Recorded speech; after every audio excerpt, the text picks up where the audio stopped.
There is a moment in The Avengers, the 2012 film directed by Joss Whedon, that lasts roughly 7 seconds. The camera is low to the ground in the middle of a Manhattan intersection. The street is broken, there are abandoned cars, there is smoke, there is a low metallic hum in the air that the sound design has been building for over an hour. And then the camera begins to move. It does not cut, it does not blink. It rotates, slowly, on a circular dolly track, around 6 figures standing in the middle of the wreckage. Iron Man, in his red and gold armor, weapons live. Captain America, shield ready, breathing hard. Thor, hammer in hand, cape moving in the wind that the explosions have created. Hulk, hunched and enormous, knuckles still scraped from impact. Black Widow, 2 pistols raised, eyes scanning the sky. Hawkeye, 1 arrow knocked, drawing back. The camera pulls them together into a single image, and then it holds. For just a second. And then the score, written by Alan Silvestri, lifts the main Avengers theme for the first time in the film at full orchestral volume, and the rest of the movie is the team going to work. That shot is the reason this film exists. Not the battle, not the dialogue, not the explosions. The shot. Every choice made across 4 years of cinema by a major Hollywood studio, every script revision, every casting decision, every release date moved, every executive meeting, every contract negotiated with 6 different actors representing characters from 5 different standalone movies, every dollar Disney and Marvel had poured into the franchise to get to this point. All of it existed to produce that one circular pan. The Avengers, assembled. The first time it had ever happened in a live-action film. The first time it had ever been possible in a live-action film. And the way it was constructed, the way it was framed, the way the camera moved and the music rose, told the audience that they had just watched cinema do something it had never done before. This video is about that day, the day the Avengers first assembled on screen. Not the battle itself, although the battle is part of it. Not the movie itself, although the movie is the container that holds it. The day, the build to it, the construction of it, the aftermath of it. What had to happen before that shot was possible. What that shot meant in the moment it happened. What it has meant in the 14 years since. And what was true about every person standing in that circle, including the ones who would not have been standing there if a different actor had not walked away 2 years earlier, and the ones who were only standing there because a director nobody in the studio system fully trusted had been given the keys to a building that should not have been entrusted to anyone. Welcome to Quiet Marvel. Settle in, get comfortable. This one goes deep, and it is going to take a while. Let us get into it. There is a version of this story that begins with Stan Lee and Jack Kirby in 1963, and there is a version that begins with Kevin Feige in 2005, and there is a version that begins with Robert Downey Jr. sitting across from Jon Favreau in a casting meeting that the studio did not want to happen. All of those versions are true, but the version that matters for the assemble shot, the one that explains why the shot landed the way it did, begins earlier than most people remember. It begins with a question that nobody at Marvel Studios in 2006 had a good answer to. The question was simple. If you were going to make a movie about a team of superheroes, and you wanted that team to feel earned rather than assembled by a screenwriter for the convenience of a single plot, how would you do it? And the answer that emerged, slowly, over a series of meetings that have since become Hollywood legend, was that you would not do it in a single film. You would do it across many films. You would build each character separately.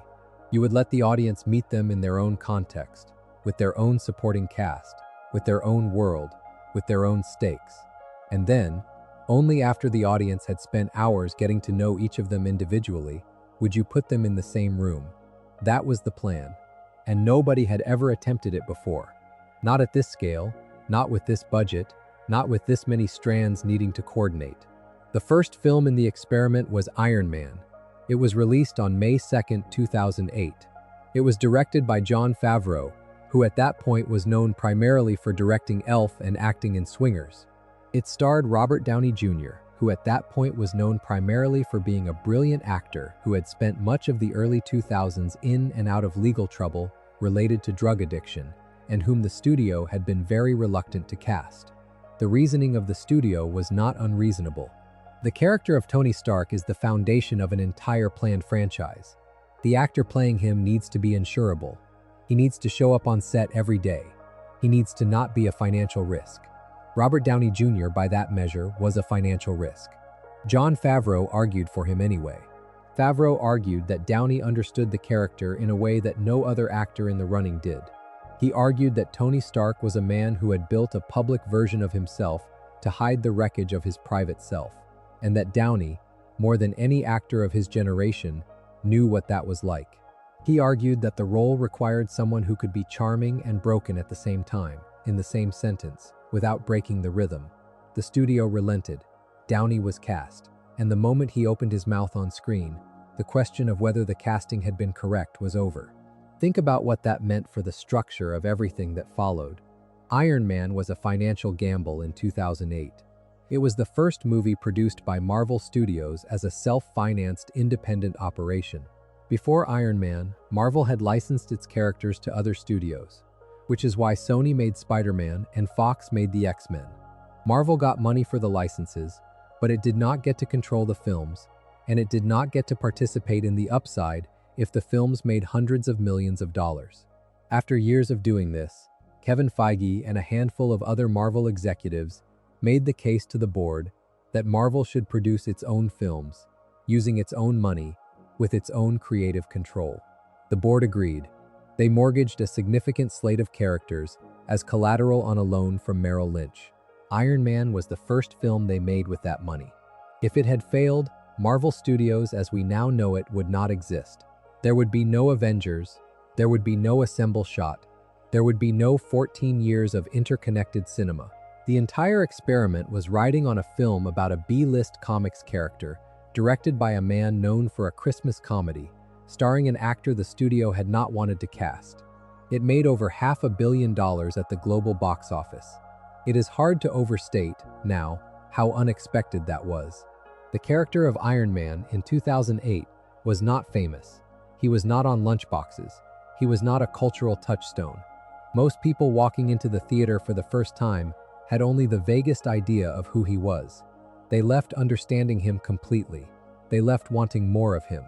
And in the post-credits scene, after the film had ended and the audience had begun to gather their things, a one-eyed man in a black coat appeared in Tony Stark's living room and said the words that would define the next 4 years of Hollywood. He said that he was here to talk about the Avenger Initiative. The audience did not yet know what the Avenger Initiative was.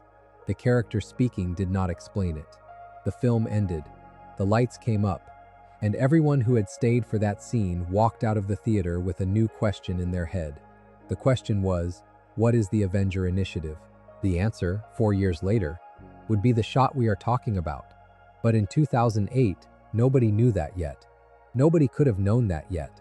The plan was so audacious that even most of the people implementing it did not entirely believe it would work. The man in the black coat was Nick Fury, played by Samuel L. Jackson. The casting was itself a small piece of Marvel history. In the Ultimate Marvel Comics imprint, which had been launched in the early 2000s as a more modern version of the classic Marvel Universe, the artist Brian Hitch had drawn the character of Nick Fury to look like Samuel L. Jackson. He had done this without asking Jackson. Jackson had, years later, discovered this fact and reacted with characteristic directness. He pointed out that if Marvel was going to use his likeness for a character, they ought to actually hire him to play that character if the character ever made it to film. Marvel, as it turned out, agreed. Jackson signed a multi-picture deal, the scope of which was almost unheard of at the time. By most accounts, the agreement covered roughly 9 films, to be made over a period that nobody could yet predict. 9 appearances in projects whose scripts did not yet exist. The contract was a statement of intent. Marvel was telling itself, and telling its actors, that it was going to make many films, and those films were going to connect. The next film was The Incredible Hulk, released in June of 2008, only a few weeks after Iron Man, directed by Louis Leterrier, starring Edward Norton as Bruce Banner. This is the film that most casual fans of the Marvel Cinematic Universe do not remember well, partly because it was not as successful as Iron Man, partly because the production was famously contentious between Norton and the studio, and partly because Norton would be replaced by Mark Ruffalo before The Avengers was made. which made The Incredible Hulk feel, retroactively, like a film from a slightly different continuity. But it is part of the chain. It introduced Bruce Banner as a fugitive. It introduced the idea that the Hulk was a problem the US military had been trying to weaponize and contain for years. It ended with another post-credits scene, this one featuring Robert Downey Jr. as Tony Stark, walking into a bar and telling General Ross that they were putting a team together. The connection between the two films was now explicit. Iron Man and Hulk existed in the same world. Tony Stark and Bruce Banner had not met yet, but they would. That was the promise. The audience was being trained, 2 films in, to expect connections, to watch the post-credit scenes, to understand that what they were seeing was not a standalone movie but a chapter in something larger. Iron Man 2 came in May of 2010, directed again by Jon Favreau. This film carried more weight than Iron Man because it was now responsible for 2 things at once. It had to be a sequel, which meant it had to deepen and complicate Tony Stark's character, and it had to seed elements that would matter for the larger universe. It introduced Natasha Romanoff, played by Scarlett Johansson, undercover as a legal assistant at Stark Industries. It introduced War Machine, with Don Cheadle taking over the role of Rhodey from Terrence Howard. It expanded the role of Nick Fury significantly, and it contained one of the strangest sequences in any film of the early Marvel Cinematic Universe, a montage in which Tony Stark, having figured out a new element that would save his life, set up a particle accelerator in his basement workshop. The scene was visually busy and tonally odd. It existed partly to move the plot of Iron Man 2 forward, and partly to establish a piece of physics and a piece of S.H.I.E.L.D. lore that would matter later. Even at the time, fans noticed that the film seemed to be straining under the weight of 2 different jobs. Favreau himself would later acknowledge that Iron Man 2 felt, in retrospect, like a movie that was being asked to do too much. But it did its job. By the end of it, the audience knew Black Widow existed. The audience knew War Machine existed. The audience knew S.H.I.E.L.D. was a meaningful organization with a meaningful plan. And the audience knew, from the post-credit scene featuring Coulson finding Mjolnir in a crater in New Mexico, that the next film was going to be about a god.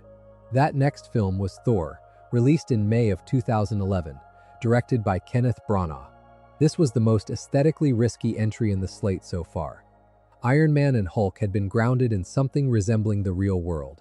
Iron Man 2 had been grounded in the same world with slight expansions.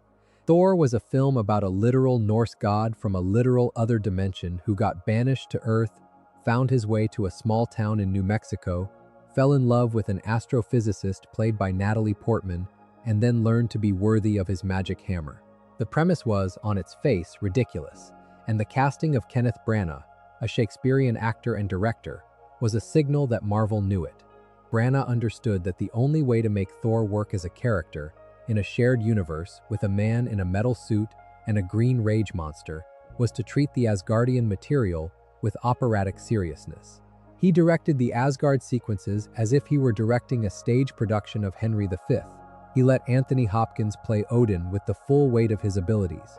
He let Tom Hiddleston, an actor almost nobody in America had heard of, play Loki as a tragic figure rather than a cardboard villain. That choice would matter enormously a year later. Without Hiddleston's Loki as established in Thor, the Loki in the Avengers does not work the same way. He is not a generic alien threat. He is the broken younger brother of one of the heroes, with a personal stake in the proceedings that no traditional supervillain has. The film established that, and it established Asgard, and it established the Bifrost, and it ended with a post-credits scene in which Nick Fury showed Erik Selvig, played by Stellan Skarsgård, a glowing blue cube. The cube was the Tesseract. The audience did not know that yet. They would learn. The 5th film in the chain was Captain America, the First Avenger, released in July of 2011, only 2 months after Thor. Directed by Joe Johnston, starring Chris Evans as Steve Rogers. This film had perhaps the most difficult job of any of the lead-up films, because it had to convince a 2011 audience to spend 2 hours watching a story about a man named Captain America punching Nazis in the 1940s. The character was, by then, almost embarrassingly earnest. He believed in the country. He believed in doing the right thing. He believed in standing up to bullies. He had no irony, no cynicism, no fashionable detachment. He was a man out of time before he was a man out of time. Chris Evans, who had been cast after initially turning the role down multiple times due to concerns about the long-term commitment, played him without a wink. He gave Steve Rogers a fundamental sincerity that the film built its entire structure around. The film told the story of a small, sickly young man from Brooklyn who tried to enlist in the army during World War II and was rejected because of his physical condition, and who was eventually selected for a top-secret super soldier program because a German scientist named Dr. Erskine recognized in him a quality the program needed. Not strength, not aggression, goodness. The film made the case that what made Captain America was not the serum. The serum just amplified what was already there. The good man becomes a great man. The weak man would have become a bully. That was the thesis. And the film ended with a sequence in which Steve Rogers, having stopped a doomsday plane from reaching New York, intentionally crashed it into the Arctic ice, knowing that he was going to die. He did not die. He was found, decades later, frozen and intact. He woke up in a fake 1940s hospital room that S.H.I.E.L.D. had constructed to ease him into the present. He realized it was fake. He ran. He ended up in the middle of Times Square in modern New York, looking up at billboards and traffic he did not recognize, while Nick Fury approached him and told him that he had been asleep for nearly 70 years. The film ended on Steve Rogers' face, processing that information. The next time we would see him would be in The Avengers. That is the lead-up. 5 films: Iron Man, The Incredible Hulk, Iron Man 2, Thor, Captain America, The First Avenger, released over a span of 3 years. Each one a self-contained story, each one introducing a member of the team or expanding the world in a way that mattered. Each one ending with a post-credit scene that reminded the audience that something larger was being built. And then, in May of 2012, the something larger arrived. The Avengers was released on May 4, 2012, in the United States, though it had opened a week earlier in some international territories. It would go on to make more than $1.5 billion at the global box office. It would, for a time, be the 3rd highest-grossing film in cinema history, and it would, more importantly, prove that the experiment had worked. The audience would show up.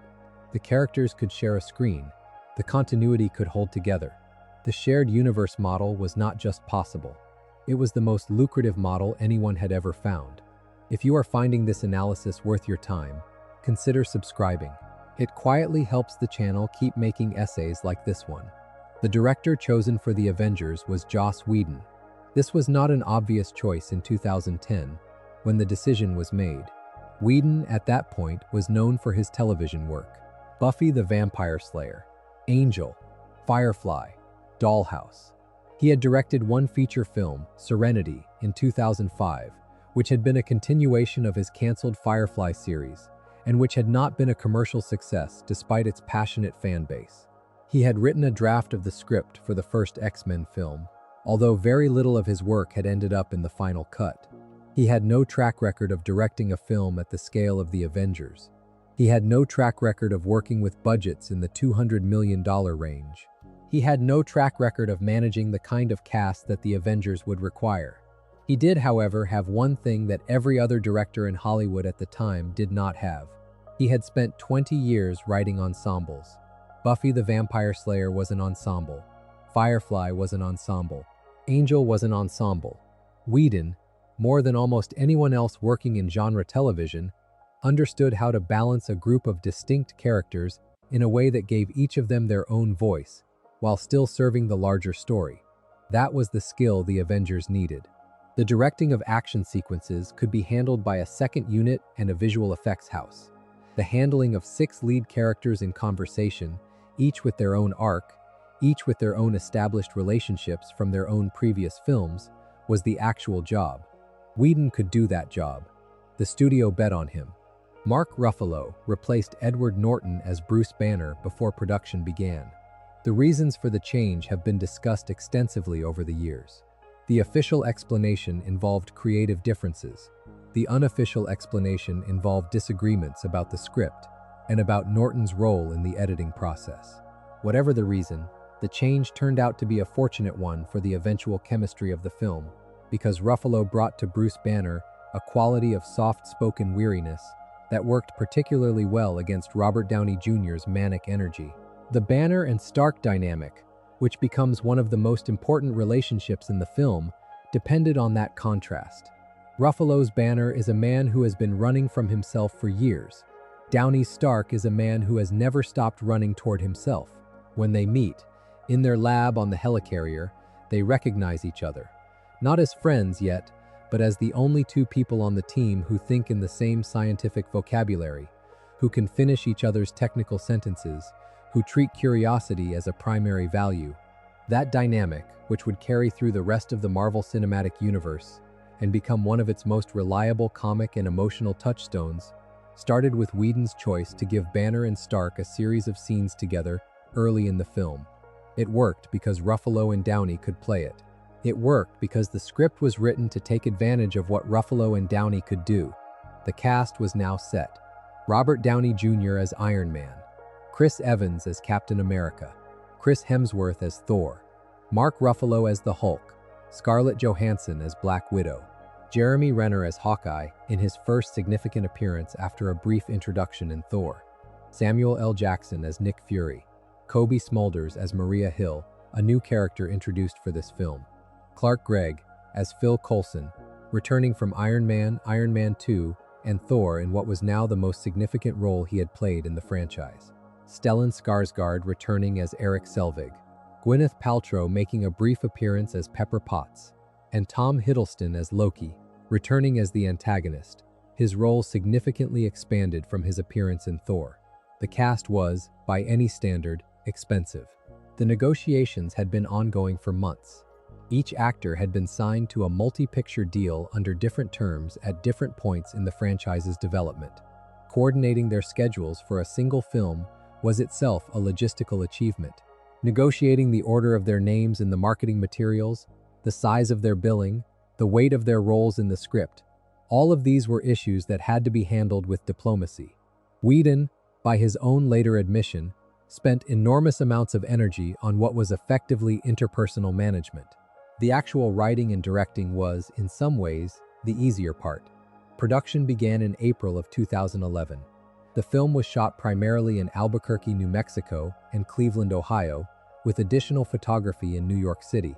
The choice of Cleveland to double as Midtown Manhattan for many of the Battle of New York sequences was driven partly by cost and partly by the availability of long stretches of grid streets that could be closed for extended filming.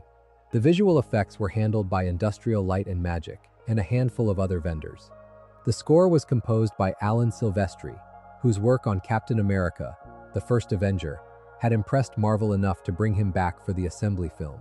Silvestri's main Avengers theme, which would eventually become the closest thing the Marvel Cinematic Universe has to a unifying musical idea, was written specifically for this film and held back for the moments when it would have maximum impact. The most important deployment of the theme would be in the assemble shot itself. The plot of the Avengers is, on a beat-by-beat level, fairly simple.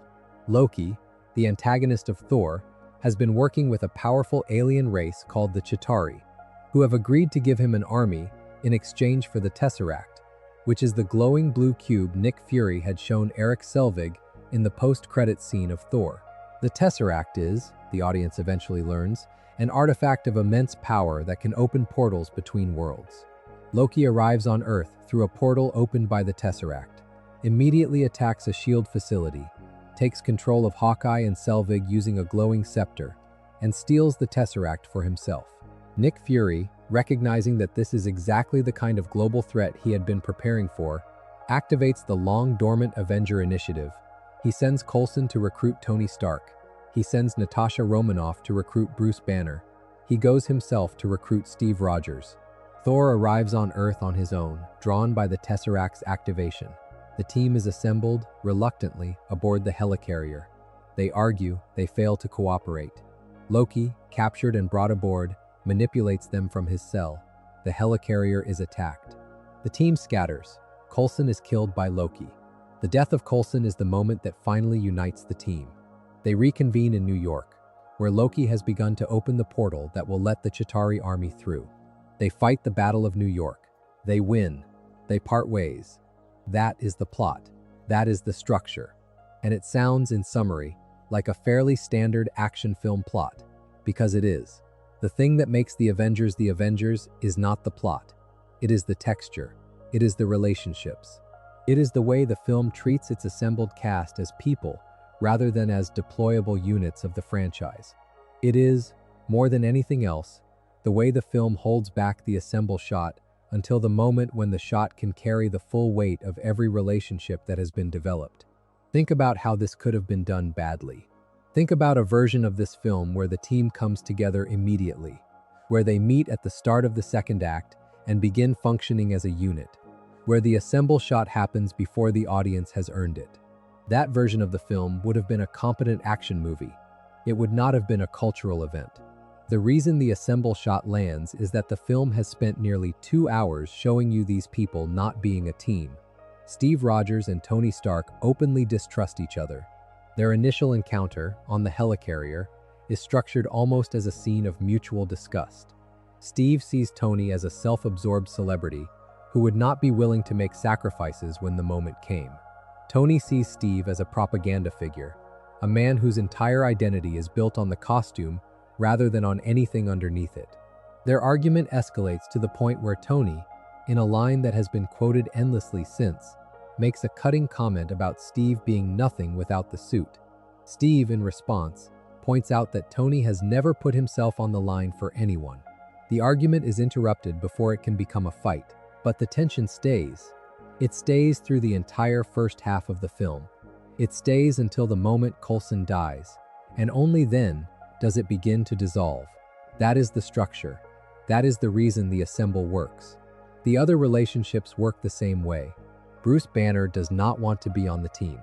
He spends the first half of the film constantly preparing to walk away, constantly checking himself for signs that the Hulk is going to emerge, constantly trying to manage the impossible situation of being a man whose anger is, in his words, his only honest emotion. Thor arrives mid-film and immediately gets into a physical fight with Iron Man and Captain America. He does not arrive as a teammate. He arrives as an Asgardian prince who is trying to claim his brother. The fight in the forest, where Thor and Iron Man trade blows in a clearing while Captain America tries to break them up, is one of the most beautifully constructed action sequences in the film, partly because it is technically impressive and partly because it is character work. These three men are not yet teammates. They are three powerful individuals who happen to be moving toward the same goal by different methods. Natasha Romanoff and Clint Barton have a history that the film hints at without fully explaining. Their dynamic is professional, but there is an emotional undercurrent that the film trusts the audience to read. When Loki, in one of the film's best scenes, taunts Natasha about that history, the scene works because the audience can feel what is being weaponized. The team, in other words, is not a team, it is a collection of relationships in tension.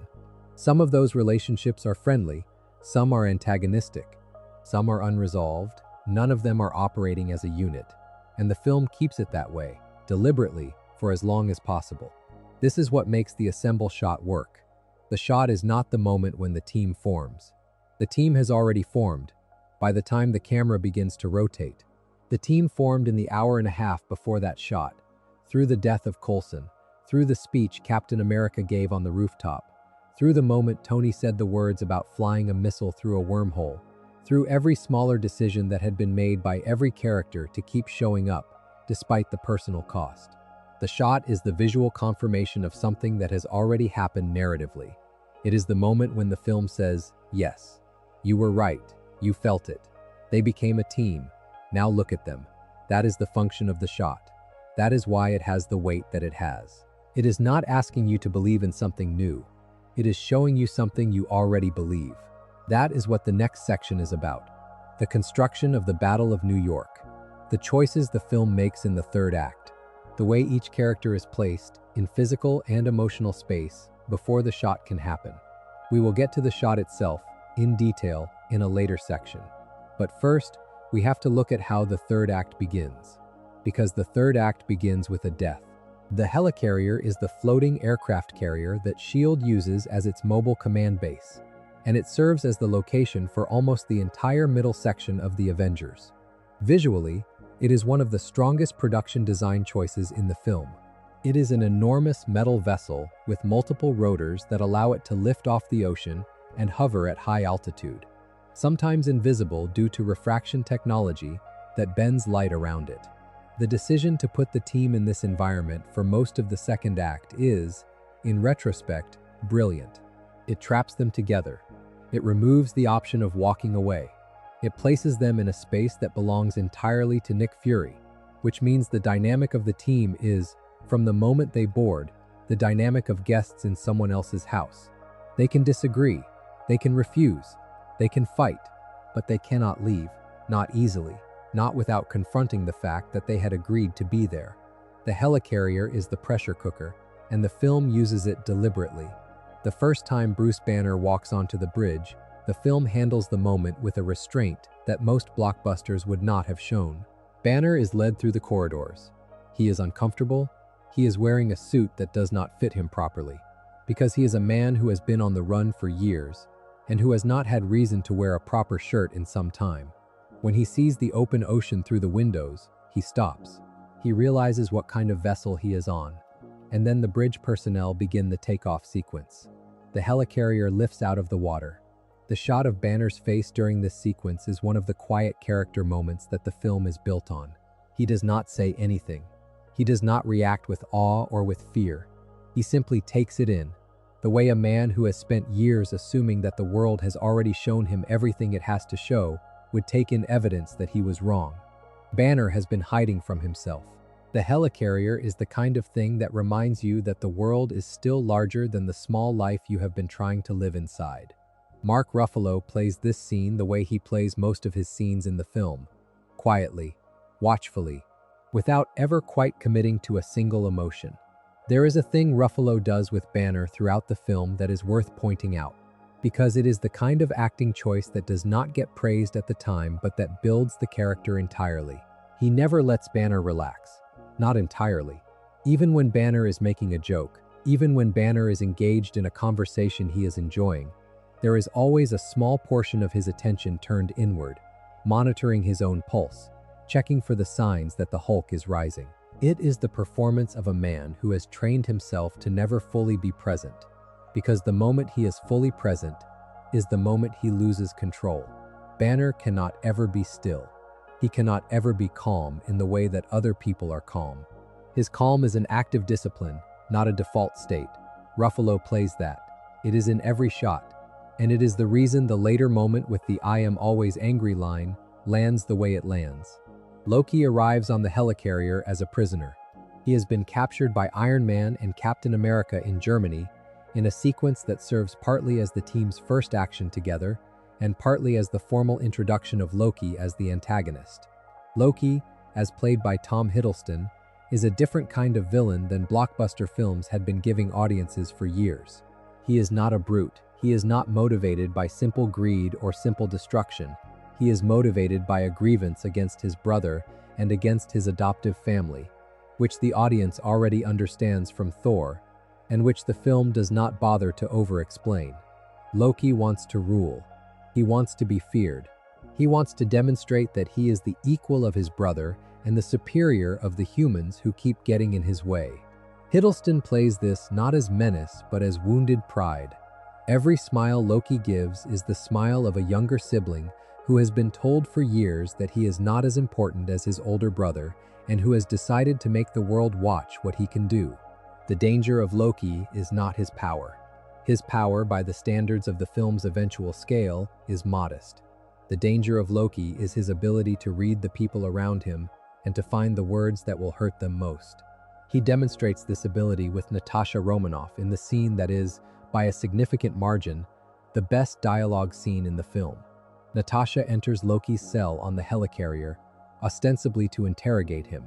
She begins the scene as the manipulator.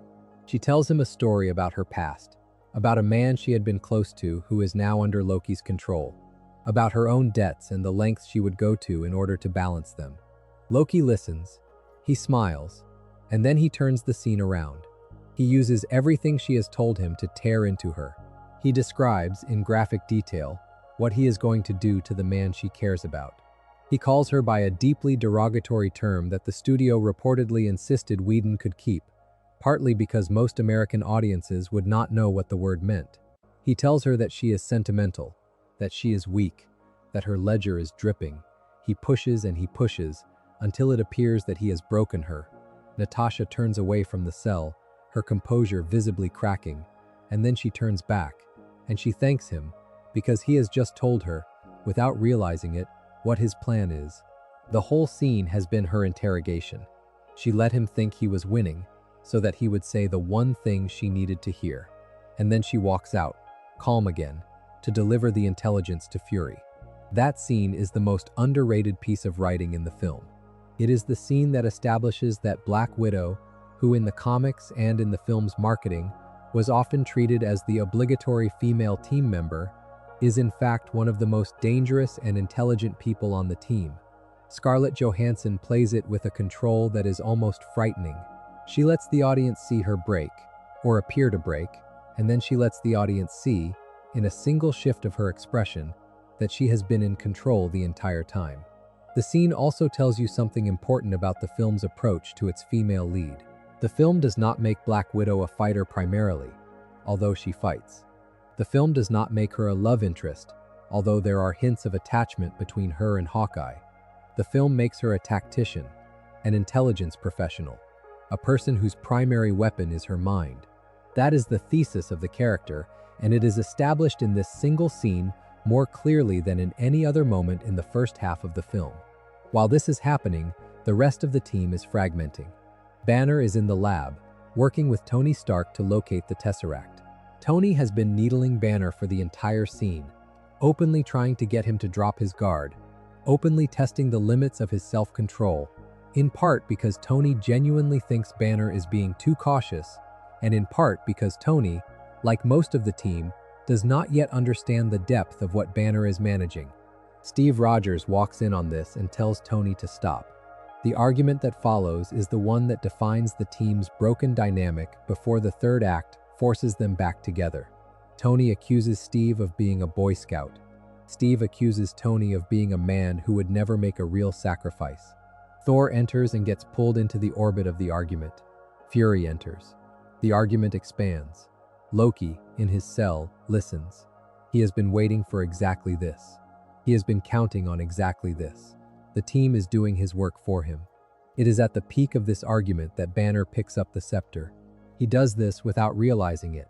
The scepter, which Loki had been using to control Hawkeye and Selvig, has been sitting on a table in the lab, and Banner, in the heat of the argument, has been gesturing with it. The audience sees the scepter pulse. The audience understands what the audience has been told to understand, which is that Loki's mind control extends to anyone who touches the object. And the audience understands that, even if Banner is not being directly controlled, the proximity of the scepter has been amplifying his anger. Then the alarm sounds. The lab equipment indicates that they have located the Tesseract. Everyone moves. The moment passes. But the audience has seen it, and the audience is now waiting for the consequences. The consequences arrive immediately, in the form of an attack on the Helicarrier. Hawkeye, still under Loki's control, leads a strike team in an assault on the ship's engines. Explosions cascade through the lower decks. Fires break out. Crew members are killed. The Helicarrier begins to drop. Banner, who had been right next to Natasha when the first explosion hit, is now buried in debris, and his control is gone. He transforms. The Hulk emerges in the wreckage. Natasha realizes what is happening and runs. The Hulk gives chase.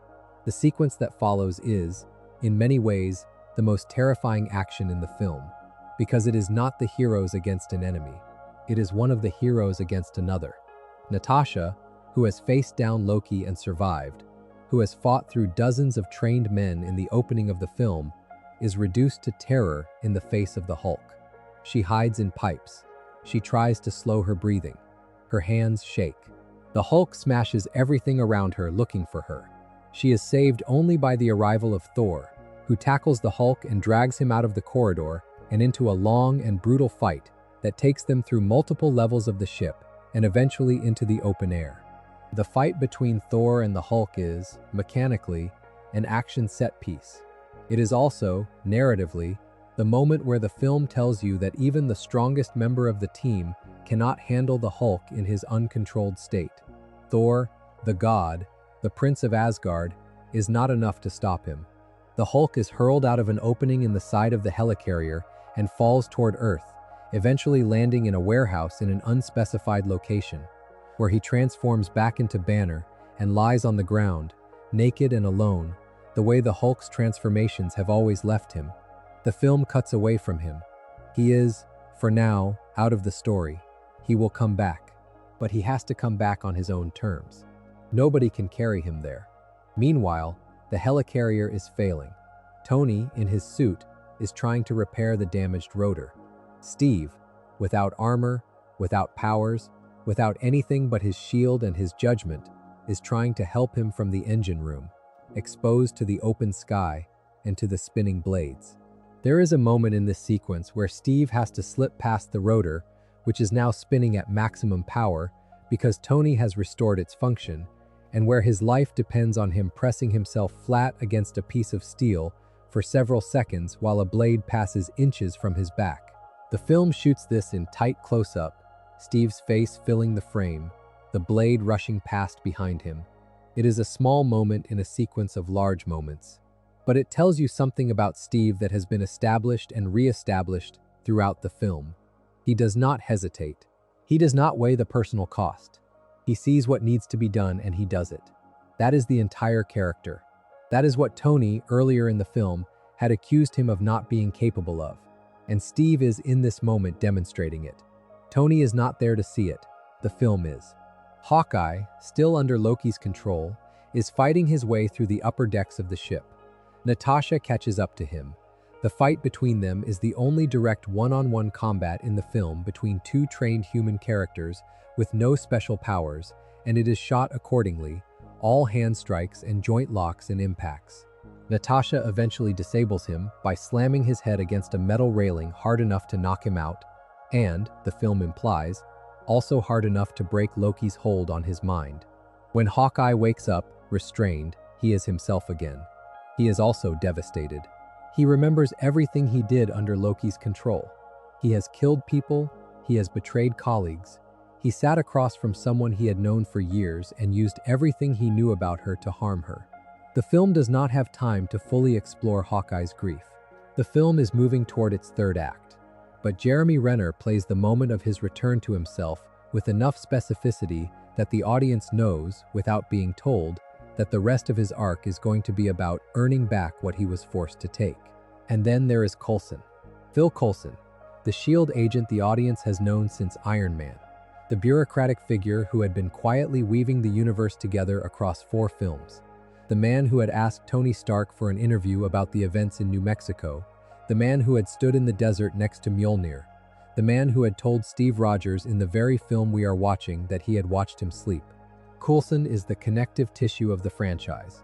He is, in some real sense, the audience's representative inside the world of S.H.I.E.L.D. He is the human face on an inhuman organization, and he is about to die. The scene happens like this. Loki, in his cell, has been freed. He has manipulated Thor into the cell using a hologram trick that exploits Thor's grief for his brother. Coulson, having grabbed an experimental weapon, arrives at the cell, points the weapon at Loki, and gives the order to step away from the controls. Loki is in front of him. Coulson is steady.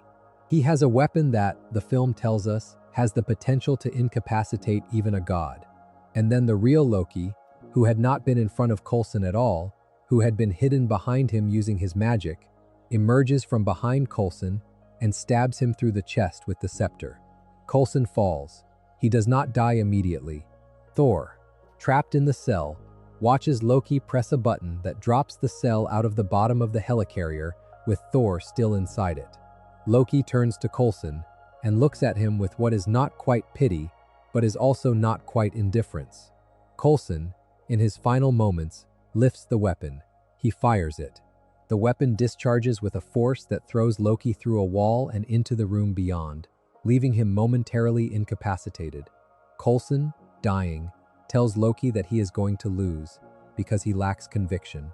He delivers the line with the same calm, dry humor that he has delivered every line in his 4 appearances, and then he closes his eyes. The death is presented without music. There is no swelling score. There is no emotional cue telling the audience how to feel. The camera holds on Coulson's face. The sound is the ambient hum of the damaged helicarrier.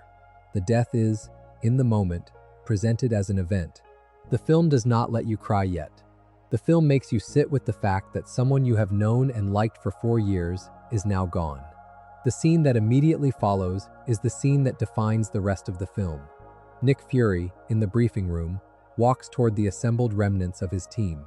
Stark is there, Steve is there, Hill is there, Hawkeye and Natasha, separately, are recovering.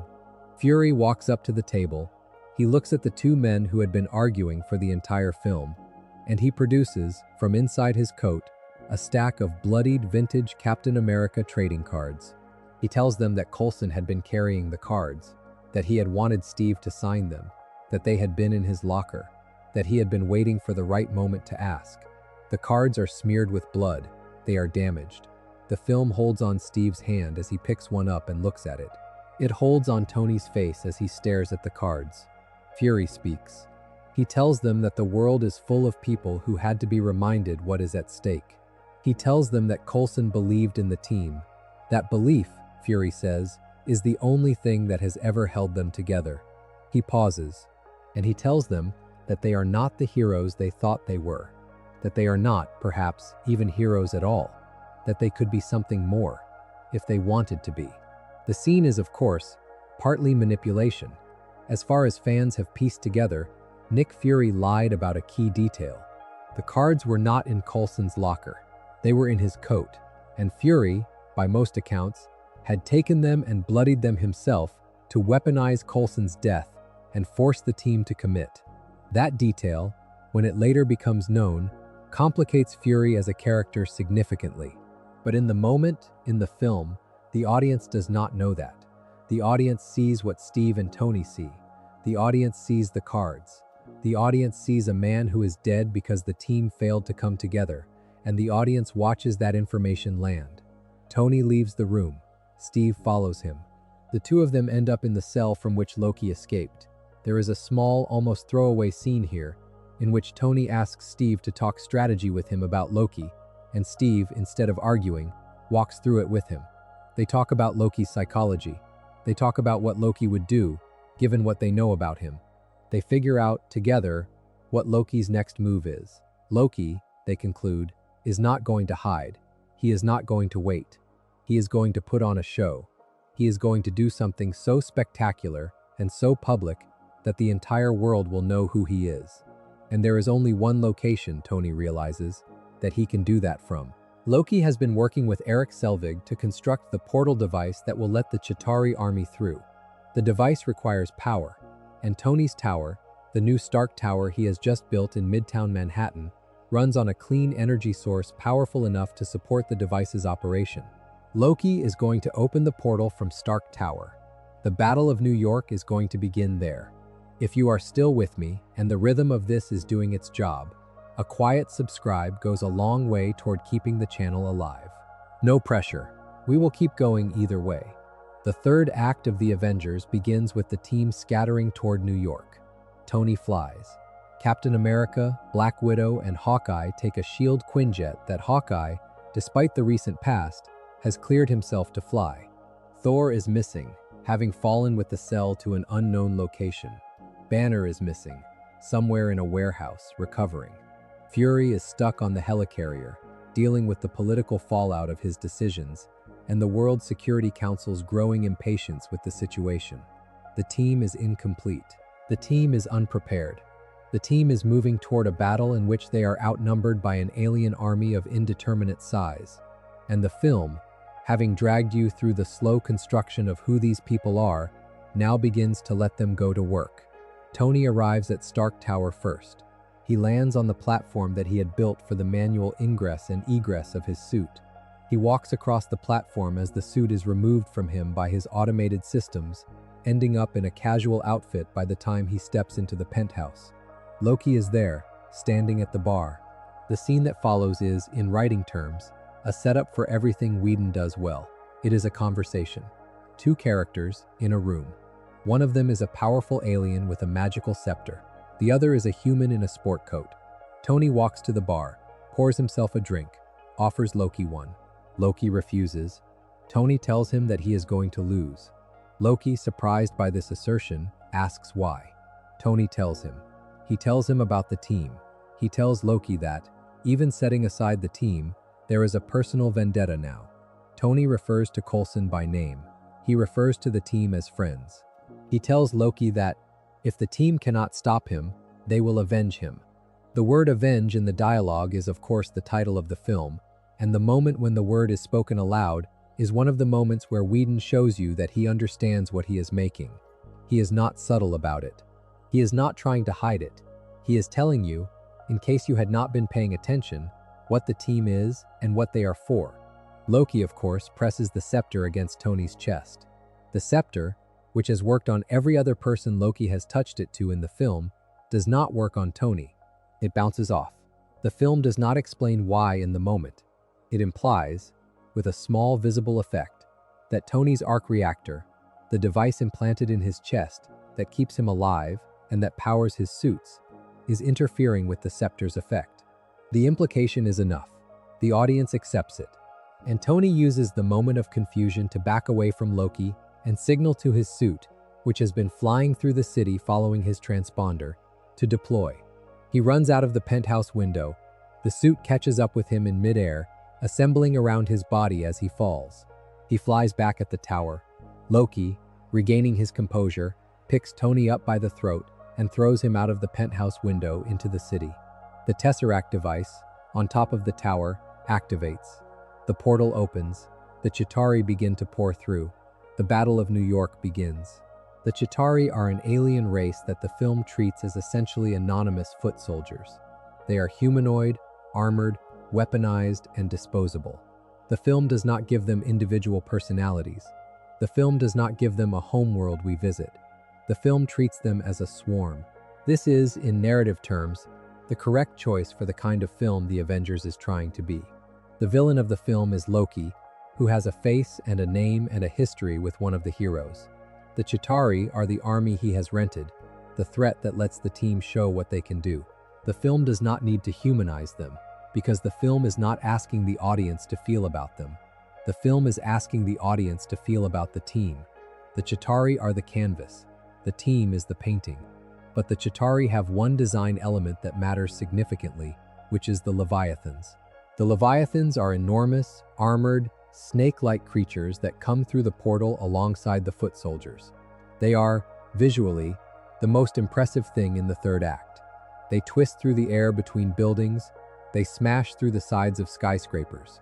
They carry Chitauri soldiers on their backs who leap off into windows and onto streets, multiplying the threat as the Leviathans pass. The first time a Leviathan emerges from the portal, the film holds on Captain America's face as he looks up at it. He says, simply, that he can do this. He has been a soldier. He has seen warfare. But he has never seen this. And the film, by holding on his face for the extra beat, tells you that what he is about to do is the thing that defines what a hero is. Not the fact that he is not afraid. Of course he is afraid. The fact that he is afraid and is going to do it anyway. That is the entire character. That is what Captain America is. Captain America, Black Widow, and Hawkeye arrive on the Quinjet shortly after the portal opens. They try to engage Loki directly from the air. Loki shoots them down. The Quinjet crashes near Grand Central Station, and the three of them emerge on foot in the middle of a city that is, by this point, a war zone. Civilians are running. Cars are on fire. A Leviathan is tearing through buildings overhead. Iron Man is engaged with Loki in midair, leading him on a chase across the rooftops. Thor, who has somehow returned from wherever Loki sent him with the cell, drops out of the sky and engages Loki at the top of Stark Tower, fighting him on the platform while the Tesseract device continues to operate. The battle is, at this point, in 5 places at once. The film cuts between them rapidly. The geography is being established: the street level, the rooftops, the sky, the portal, Loki himself, The audience is being shown what they are about to be inside. And then the team gathers, for the first time, on the ground. Thor descends to street level after Loki escapes him at the tower. Iron Man rejoins from the sky. Cap, Natasha, and Hawkeye walk out from the wreckage of the Quinjet. They meet in the middle of the intersection. They are 5. There is still no Hulk. There is still no Banner. The team is not yet complete. They look up at the portal. They watch another Leviathan emerge. They stand together, and they understand what they are facing, and they have no answer to it. And the film, in one of its quietest beats in the middle of its loudest sequence, holds on the group in a wide shot before any of them speak. 5 figures in the wreckage, outnumbered, outgunned, looking at a hole in the sky. That is when Banner arrives. The film cuts to him riding a motorcycle into the same intersection. The bike is small and old. He is wearing the same shirt he was wearing when he fell from the Helicarrier. He pulls up. He gets off. He walks toward the team. Captain America, who has only known Banner for a few days, looks at the figure approaching them and recognizes him. Natasha, who knows Banner better than any of them, exhales. The team is now 6. The team is now whole. But the Leviathan is still coming. It is, by this point, almost on top of them, twisting through the canyon of buildings, growing larger in the frame with every cut. Captain America looks at Banner. Banner looks at the Leviathan. And then the film gives the moment that, more than any other moment in the entire Marvel Cinematic Universe, defines the character of the Hulk. Captain America says that Banner might want to start getting angry. Banner turns to him. He is calm. He is perhaps the most calm he has been in the entire film, and he tells Captain America, in a quiet voice, that the secret is that he is always angry. And then he turns toward the Leviathan, and he transforms in motion, mid-step, as the Hulk emerges, and the Hulk hits the Leviathan in the head with a single punch that stops it dead and reverses its momentum, sending it twisting and crashing down through the buildings on either side of the street, breaking apart on impact, scattering Chitauri across the rooftops, and ending in a heap of dead alien biology in the next intersection. The whole sequence takes maybe 6 seconds. The line, the transformation, the punch, the Leviathan falling, the team standing in the wreckage. Iron Man arrives, having flown around the Leviathan, and lands on its corpse, his repulsors firing into its body to ensure it is dead. The team is reassembled. The team is on the ground. The team has just killed a Leviathan in a single coordinated movement. And the camera, having watched all of this happen, now moves into position for the shot. The camera is, as established, low to the ground. It is on a circular dolly track that the production team had laid down during the shoot for exactly this purpose. The track is hidden by the wreckage in the foreground of the frame. The camera will not appear to be moving on a track in the final cut. It will appear to be hovering, weightless, around the team. The shot is timed to the score. Alan Silvestri has composed the main Avengers theme for exactly this duration.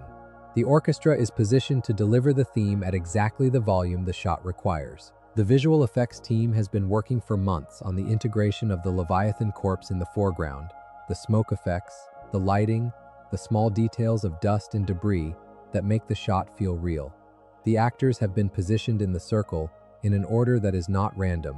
Iron Man stands closest to camera at the start of the shot, because Iron Man is the audience's primary entry point into the franchise, the character they have known the longest. As the camera rotates, it moves to Thor, then Captain America, then Hawkeye, then Black Widow, then Hulk, and then back to Iron Man. Each character is held in frame for exactly as long as the score requires before the camera moves to the next. The choreography is millimeter precise.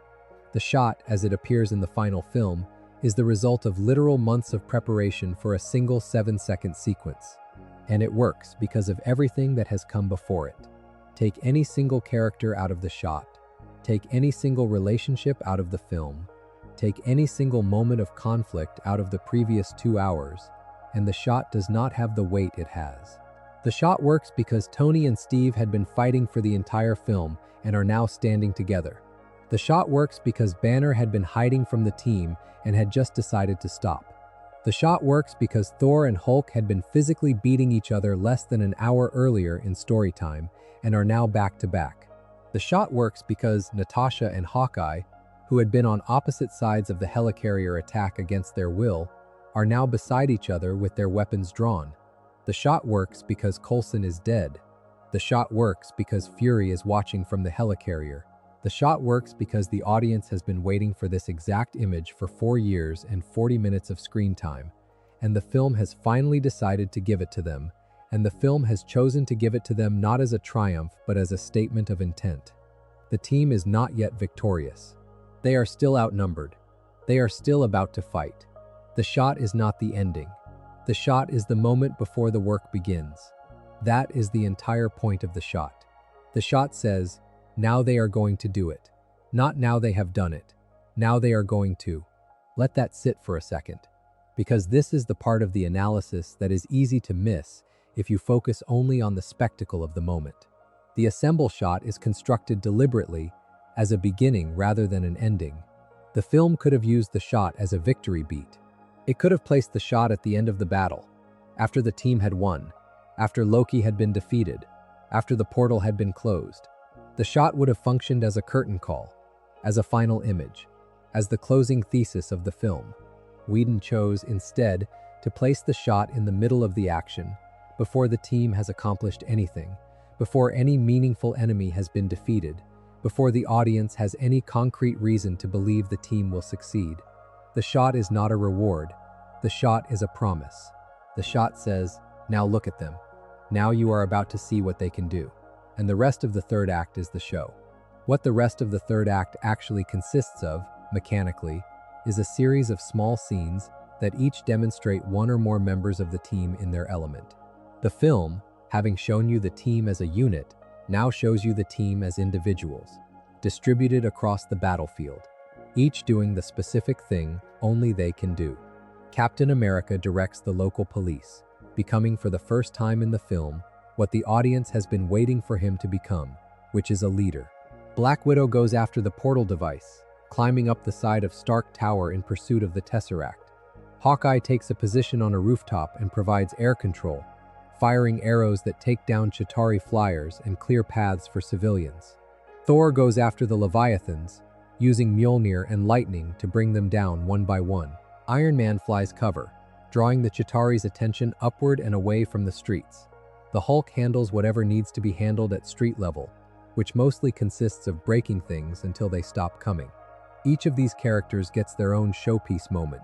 Each moment is constructed to be exactly the moment that character would have. Captain America, in the most famous of his small beats in this sequence, intervenes when a Chitauri foot soldier has cornered a civilian, blocking the soldier's blade with his shield in a single fluid motion, and then dispatching the soldier with a precision that the film has not shown him capable of before. The implication is that he has been Captain America the whole time, but only now, with the team around him and the mission clear and the city under attack, is he actually getting to be Captain America. The same can be said of Black Widow, who, having spent the film as an intelligence operative, now spends 10 minutes of the third act as the action protagonist of her own movie, fighting her way up the side of a skyscraper to disable the device that is holding the portal open. The same can be said of Hawkeye, who, having been removed from himself for most of the film by Loki's control, now becomes for the first time the version of the character that the rest of the franchise will spend years building on. A man whose superpower is a kind of attention to detail that nobody else on the team possesses. There is a sequence in the middle of the battle that is, in technical terms, one of the most impressive single shots in the film, although it is often overlooked because of the more famous ensemble shot. The film uses a long, complex, continuous shot that follows different members of the team across multiple blocks of Midtown Manhattan, handing off from character to character through the choreography of the action. The camera follows Iron Man as he flies between buildings, then peels off to track a missile, then catches Captain America jumping between rooftops, then follows him as he lands and engages a group of Chitauri, then pulls back to find Hawkeye firing an arrow, then follows the arrow into the eye of a flying soldier, then catches the Hulk swinging through a building, then ends on Thor calling down a lightning strike on a Leviathan. The shot is, in editing terms, a single take, although it is, in production terms, almost certainly stitched together from multiple takes with digital seam work. The effect is the same. The shot tells you that the team is everywhere. The team is functioning as a unit. The team is, for the first time in the film, doing what it was supposed to do all along. The Hulk has a smaller moment, separate from the action, that needs to be discussed, because it is one of the most quietly funny moments in any superhero film.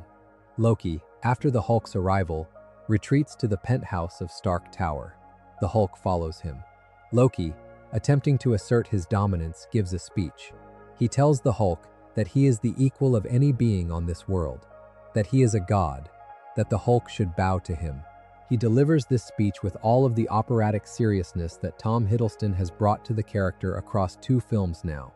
He is, in this moment, the villain of the piece, the antagonist of the franchise, the Asgardian prince in full rhetorical flight. The Hulk listens, the Hulk waits. And then the Hulk picks Loki up by the leg and beats him into the floor of the penthouse, repeatedly, alternating sides, like a dog shaking a stick, until Loki is in a crater of broken floor and the Hulk has finished. Then the Hulk walks away, muttering a single word about Loki being a puny god, and exits the room. Loki, lying broken in the floor, can only manage a small whimper. The scene cuts to black on him. The reason the scene works, the reason it has become one of the most quoted and shared scenes in the entire Marvel Cinematic Universe, is that it is the only moment in the film where the audience gets to laugh at the antagonist. Loki, for the entire film, has been treated by the camera as a serious threat. He has killed Coulson, he has taken control of Hawkeye, he has nearly opened a portal that would have ended human civilization. He is dangerous, he is competent, he is well-spoken. The film has built him up as a credible villain for the entire runtime. And then, in the middle of the 3rd act, with a single physical action that takes maybe 5 seconds of screen time, the Hulk demolishes the construction of his menace. Whedon could have made the Hulk a serious threat to Loki. He could have shot the scene with weight and consequence. He chose, instead, to shoot it as a joke. The choice is, in retrospect, exactly correct. The audience has spent enough of the film fearing Loki. The audience has earned the right, in the 3rd act, to be relieved of that fear in the form of pure slapstick. And Whedon delivers it. Meanwhile, the political situation outside the battle is escalating in a way that the team does not yet know about. The World Security Council, which has been overseeing Fury's operation from a distance, has decided that the situation in New York is unrecoverable. They make a decision. They authorize a nuclear strike on Manhattan to be delivered by a fighter jet to detonate over the city and end the Chitauri incursion by leveling several square miles of buildings, civilians, and Avengers alike. Fury, when he is informed of the decision, opposes it. He tells the council that the team can still win. The council overrules him. The order is given. The jet is launched. The countdown begins. This is the structural device that turns the 3rd act from a triumphant battle sequence into a tragedy that nearly happens. The team, fighting on the streets of New York, does not know that they are also racing against a clock that the audience knows about, but they do not. Fury, who knows about the clock, breaks protocol and attempts to shoot down the jet himself, firing a missile at it from the deck of the Helicarrier. He fails. A second jet, hidden from his view, launches. The missile is in the air. The film cuts to it, periodically, throughout the rest of the 3rd act, a small white shape moving above the cloud cover, ticking down toward the city that the team is trying to save. Black Widow reaches the top of Stark Tower. Erik Selvig is there, no longer under Loki's control, having been freed by the impact of Loki's body on the floor when the Hulk hurled him through the window. Selvig has been working on the portal device for weeks. He knows it. He knows what would close it. He shows Natasha, Loki's scepter, the one he had been using to control minds, is also the only thing capable of breaching the energy field around the device. If Natasha can drive the scepter through the field, the device will short out and the portal will close. Natasha has the scepter. She prepares to use it, and then she radios Iron Man, who has been engaged in his own arc above the city, and asks him whether she should do it. Iron Man tells her to wait. The reason he tells her to wait is the reason that the 3rd act ends the way it ends. Iron Man has, over the course of the battle, been chasing down individual Leviathans and dispatching them. He has been trading shots with flying Chitauri. He has been the team's main air asset.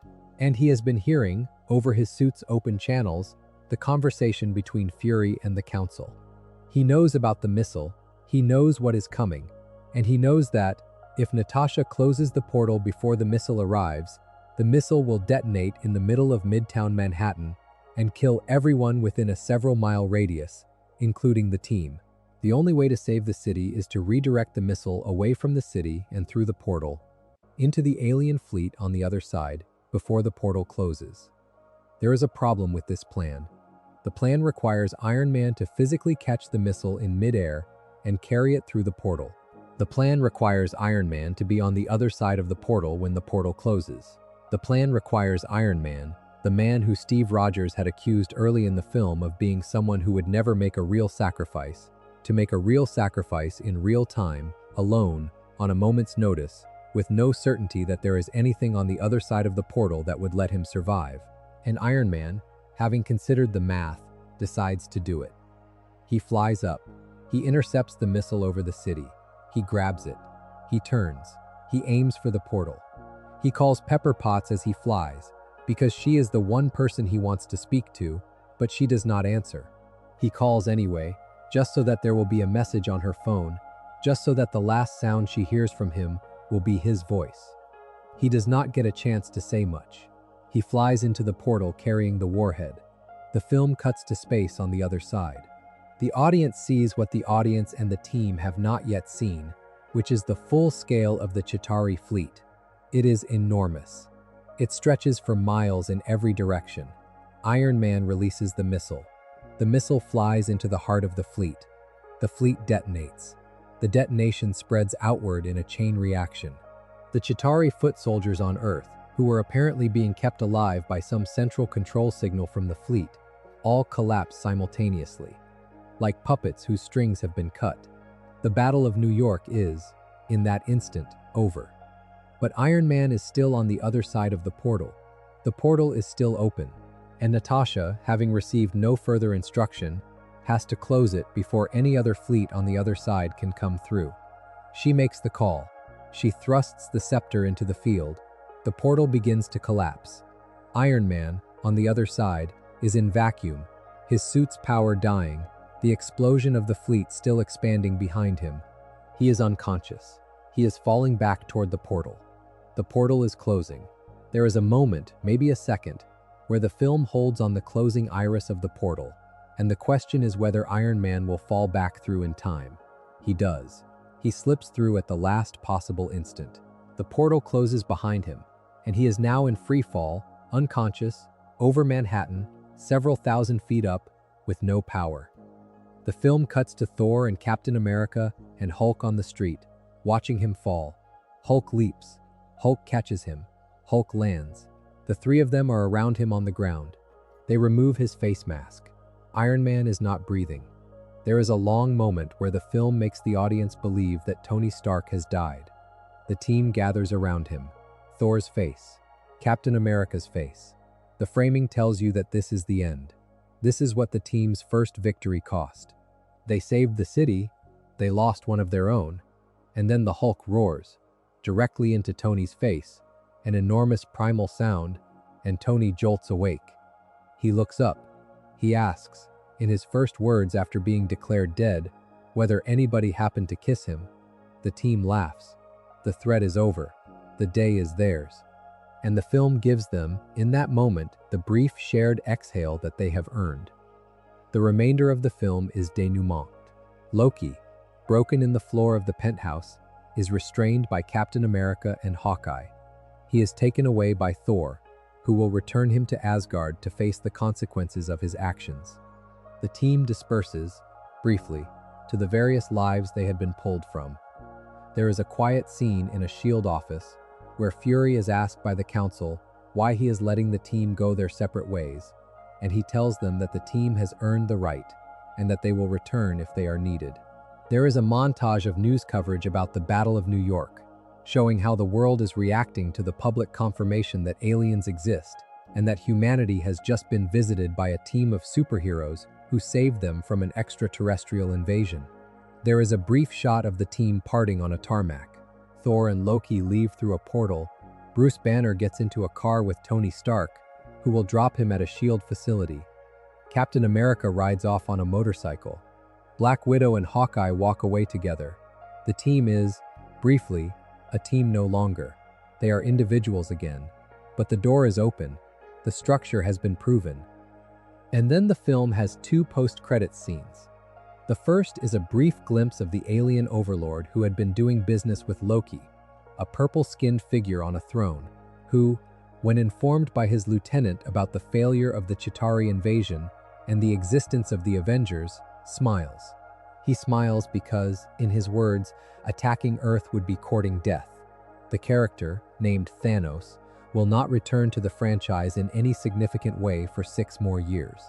But his presence in this scene tells the audience, in 2012, that there is more coming. The story is not finished. The threat has not ended. There will be more. The second post-credits scene is shorter. It is the shawarma scene. The team, exhausted, dirty, still in their costumes or their wrecked civilian clothes, sits silently around a table in a small Middle Eastern restaurant in Manhattan. There is no dialogue. The restaurant is partially destroyed, with one wall caved in. The proprietor is sweeping up debris in the background. The team is eating. Nobody says a word. Iron Man chews. Captain America drinks. Banner sits with his hands folded. Thor takes a bite. Hawkeye and Black Widow eat slowly. Hulk eats with both hands. The scene lasts maybe 30 seconds. It is silent. It is funny. It is the most honest depiction of the aftermath of a battle that any superhero film had given audiences up to that point, which is that the people who fight these battles eat afterward, and they are tired, and they do not have anything to say. The shawarma scene was, famously, shot after the film had already premiered. Whedon and the cast reconvened around the time of the film's opening to record the scene as an additional treat for audiences who came back for repeat viewings. The Marvel post-credits structure had, by 2012, established that audiences would stay through the credits to see additional content. The shawarma scene was the proof of concept for the idea that the additional content could be its own kind of thing, separate from plot, separate from teasing the next film, just a moment of texture with the characters the audience had come to see. The scene became, almost immediately, one of the most beloved moments in the film. It also established a tradition for the franchise that would carry forward through many subsequent films, although nothing else would ever quite match the specific simplicity of the original. There is a version of Tony Stark that the film has never shown you directly, and it is the version of him that the ensemble shot reveals. Across 2 solo films and most of the Avengers up to the 3rd act, Tony Stark is a particular kind of character. He is a public performer. He is a man who has built an identity around being seen, around being heard, around being clever in front of people. The arc reactor in his chest is a physical metaphor for the man's psychology. It is the thing keeping him alive. It is also the thing that he can never stop being aware of. Tony Stark is, in some sense, always on. His charm is a performance. His sarcasm is armor. His public persona is, by his own description, a way of managing the fact that there is something inside him that he does not want anyone to see clearly. What Steve Rogers accuses him of in their argument on the Helicarrier is precisely this. Steve tells Tony, in essence, that the suit is the man, that without the armor there is nothing, that Tony Stark is a billionaire playboy philanthropist whose only commitment is to himself. The accusation lands because it is, in part, the lie that Tony has been telling about himself for the duration of the franchise. Tony presents himself as a self-interested, charming jerk because the presentation is easier than the truth. The truth is that he has been, since the moment of his capture and torture in the cave in Iron Man, terrified, of dying, of being responsible for the deaths of others, of being the kind of man his father was and the kind of man his father's company became under his management. The truth is that the suit is not the armor. The man is the armor. The suit is the only place where Tony Stark gets to actually be himself, because in the suit, he is doing the only thing that has ever felt like atonement. Steve does not understand this. Steve does not yet have the information he would need to understand this. Steve is reading Tony as the public version of Tony, the version that Tony has been carefully curating since long before Steve was thawed out of the ice. The argument between them, in other words, is one of the great misunderstandings in superhero cinema. Two men of fundamentally similar moral character, both committed to doing what is right at personal cost, both willing to die for the mission, both incapable of recognizing in the other the qualities they share, because each of them is reading the other through the lens of their own assumptions. Steve sees a celebrity and assumes shallowness. Tony sees a propaganda figure and assumes empty pageantry. Both of them are wrong. Both of them will figure that out, slowly, across the rest of the franchise. But the seed is planted in the third act of this film. The decision Tony makes to fly the nuke into the portal is, in some sense, the answer to Steve's accusation. It is also, in some sense, the moment Tony admits to himself that the accusation had landed because it was partly true. He had not been willing, before, to lay down on the wire. Now he is. Now he is going to. And he is going to do it without telling anybody he is doing it, because the decision is private, and the cost is personal, and the calculation is something only he can make. What makes the moment in the third act work, in writing terms, is that the film does not telegraph it. Tony does not have a speech. Tony does not have a slow-motion realization shot. Tony does not stop and pray. Tony hears Fury and the Council arguing about the missile. He sees the missile coming, he runs the math, and he acts. The decision is shown, not explained. The film trusts the audience to understand what it costs him without needing to underline it. And the moment when Tony makes the call to Pepper, on the way up, with the missile in his hands, is allowed to be exactly the moment it is. It is not a goodbye. He does not say goodbye. He does not get to. The line is busy. The voicemail picks up. The moment is interrupted before it can become a moment. And then the moment ends. And then he goes through the portal. And then the film does not give him a chance to come back the way the audience wants him to come back. He comes back unconscious. He comes back almost dead. He comes back with no awareness of what he has just done. The film is, in this sense, the most honest version of a heroic sacrifice that a superhero film had given audiences in years. The hero does not get to know whether he has succeeded. The hero does not get a final, triumphant look. The hero just does the thing and then falls. Steve Rogers, in the third act, is doing the inverse of what Tony is doing. Tony is undergoing a private transformation in the middle of a public battle. Steve is undergoing a public transformation that has been a long time coming. For most of the film, Steve has been adjusting. He has been a man out of time. He has been awkward in the modern world. He has been quiet in meetings. He has been deferring to Fury and to the institutional authority of S.H.I.E.L.D. because, despite his discomfort with the modern world, the military structure is the one thing he understands and respects. The third act is where Steve Rogers stops being a soldier and starts being Captain America. The distinction is important. A soldier follows orders. Captain America gives them. A soldier serves the mission as defined by command. Captain America defines the mission. A soldier is one of many. Captain America is, in his function in the field, the singular figure who organizes the many. The film shows this transition not through speech but through behavior. Watch what Captain America does in the third act once the team is on the ground. He gives orders to Hawkeye, to Hulk, to Iron Man, to Natasha. He distributes the field. He establishes the strategy. He communicates with civilian authorities, including the nipped captain whose initial skepticism toward this man in a costume telling him to evacuate civilians dissolves the moment a wave of Chitauri attempts to flank the position, and Cap dispatches them in a sequence so efficient that the captain immediately turns to his radio and gives the orders Cap had just suggested.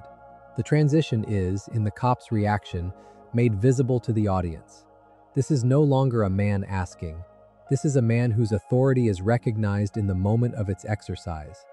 And Chris Evans, in these scenes, plays Steve with a quiet certainty that was not present in the first two acts of the film. He has stopped waiting. He has started leading. The leadership was always inside him. The film was just waiting to release it.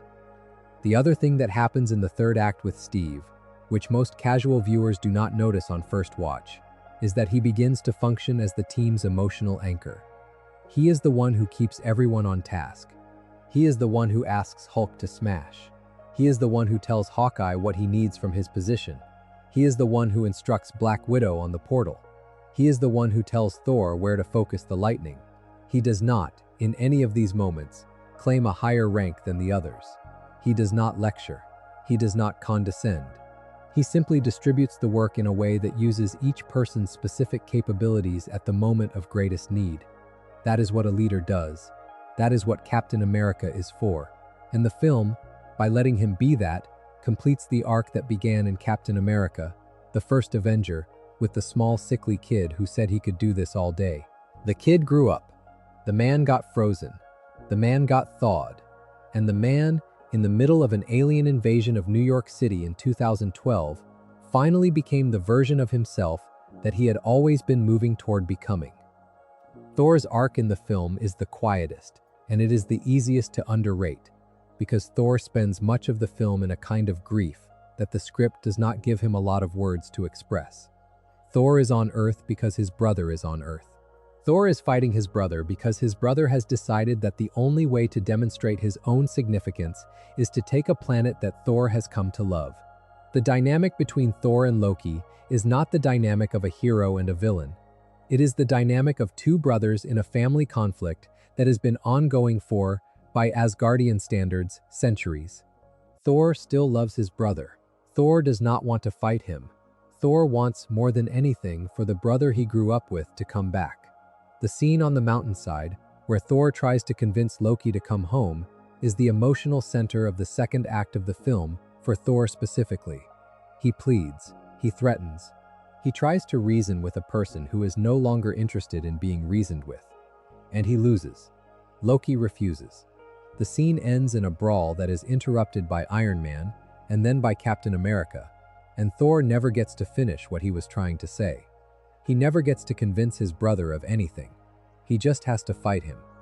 This is the dimension of Thor that the third act resolves only partially. Thor takes Loki home at the end of the film, but he takes him home as a prisoner. He has not saved his brother. He has only contained him. The brother is still lost. The character will continue to deal with the consequences of this loss across multiple subsequent films, in the Thor sequels and in the Avengers sequels. But the version of Thor we see in this film is the version that is still hoping. The hope is going to take more films to die. In this film, the hope is still alive, and Chris Hemsworth plays Thor in a way that lets the audience see both the warrior and the brother. The warrior is in the action sequences. The brother is in the conversation scenes. Both are present in the same body. Both are visible at the same time. The cost of being both is on Hemsworth's face throughout the third act, when he is fighting his brother's army, while still hoping that, somewhere on the other side of the conflict, his brother is still in there. That is not a small acting job. That is one of the hardest things you can ask a performer to do. Hemsworth does it without ever making it a showpiece. Bruce Banner is the character whose arc in this film is, in many ways, the most complete. He starts the film in hiding. He has been doing humanitarian medical work in India under a false identity. He has been managing his condition by avoiding situations that could trigger it. He has been, in his own private way, doing penance. He has accepted that he will probably never be able to live a normal life. He has accepted that the Hulk is, in some sense, a curse he has been given. And then Natasha Romanoff finds him, and she tells him that he is needed, and he comes. He comes because he is, despite everything, a good man. He comes because the world is in danger and he has, technically, a way to help. He comes knowing that the moment he leaves the village where he has been hiding, the moment he gets on the boat that takes him to the Helicarrier, he is breaking a discipline he has built over years. He is going back into the world, and the world, as a rule, is not gentle with the Hulk. What the film does with Banner in the third act is take the curse and reframe it as a tool. The line about being always angry is the moment of reframing. Banner has spent the entire film trying to manage his anger as if it were a temperature he could keep at a low simmer. The reframing is that the anger has not been low simmering. The anger has been there all along, fully present, kept under control by an active discipline. Banner does not need to summon the Hulk. The Hulk has been there the whole time, restrained by the most powerful constant act of self-control any human in the franchise has ever performed. When Banner says that he is always angry, He is telling the team and the audience the secret of how he has stayed alive and intact this long.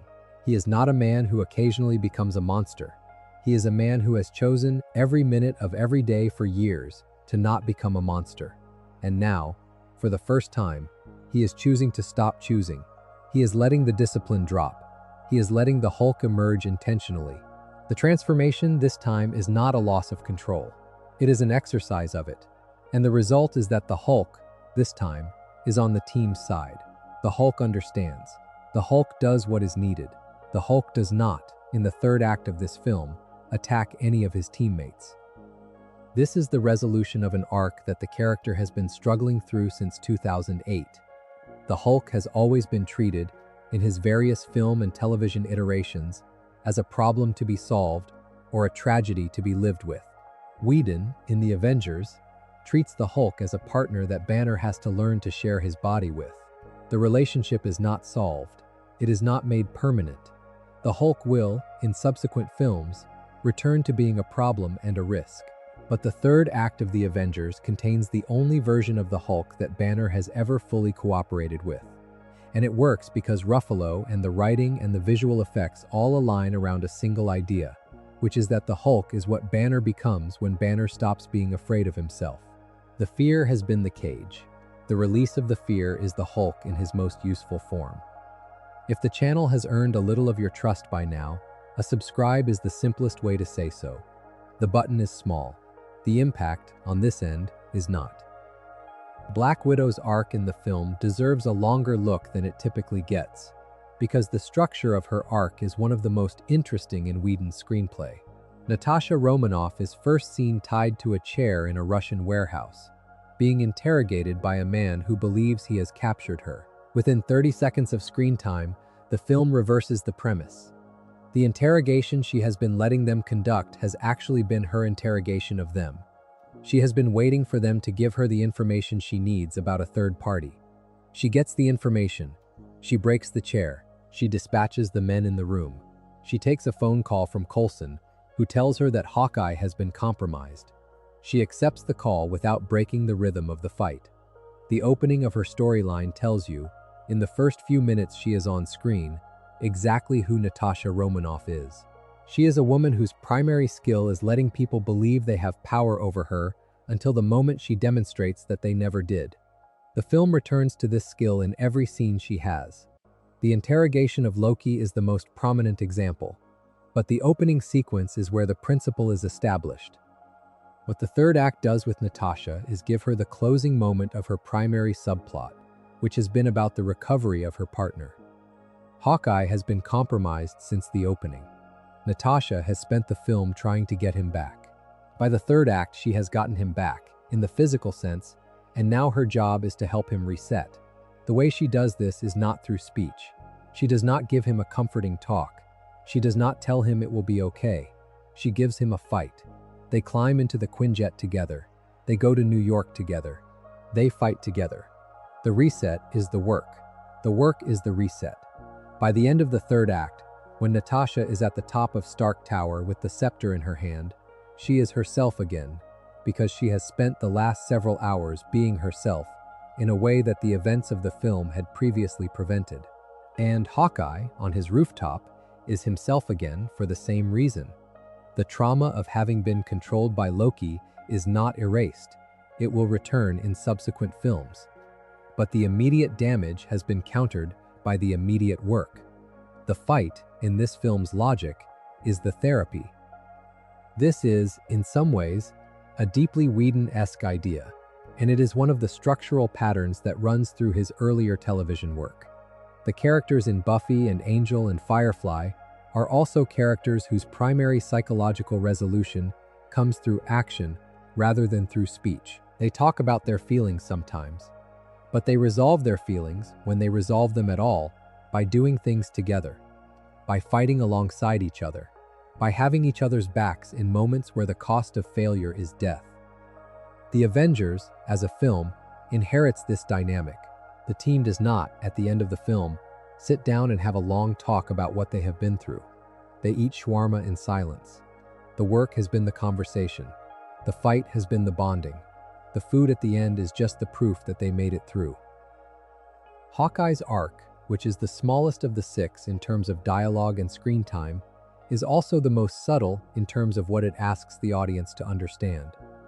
Clint Barton spends most of the film as a tool. He is taken over by Loki in the opening sequence. He is used by Loki throughout the second act. He commits violence against people he had been working with and protecting. He kills S.H.I.E.L.D. agents. He sabotages the Helicarrier. He nearly kills Natasha, and then he is freed by being knocked unconscious, and he wakes up himself again, and the film gives him approximately one scene to process the magnitude of what has been done to him. Renner plays the scene with a kind of professional shutdown. He is not going to cry. He is not going to explain himself. He is going to acknowledge what happened and ask what comes next. The acknowledgement is brief. The pivot to forward motion is immediate, and the film respects that choice in him. What the third act gives Hawkeye is the chance to do the opposite of what Loki had been making him do. Under Loki's control, he had been the inside man. He had used his knowledge of S.H.I.E.L.D. to harm S.H.I.E.L.D. In the third act, he uses his knowledge to protect. He sits on a rooftop. He covers his team. He fires arrows in defense of the city instead of in attack on it. The geometry of his role inverts. The skills remain the same. The orientation reverses. That, in the film's logic, is what redemption for Hawkeye looks like. He does not need to defeat Loki personally. He does not need a confrontation. He needs only the chance to use himself for the right reasons. The chance is given. He takes it. And the door, narratively, is closed on the immediate trauma so that the character can move forward into the rest of the franchise. Loki, as the antagonist of the film, is, in some ways, the easiest character to analyze because the film is so explicit about what he is doing and why. He wants to rule. He wants to be feared. He wants to demonstrate his significance. The mechanism by which he attempts this is the Tesseract and the Chitauri army. The motivation is psychological, rooted in his relationship with Thor and Odin, which the previous Thor film had established in detail. What is interesting about Loki is not his motivation. The motivation is straightforward. What is interesting is the way the film uses him as a structural device. Loki is not a villain who has to be defeated through superior force. Loki is a villain who has to be defeated through the team learning to function as a team. The Chitauri army is the test.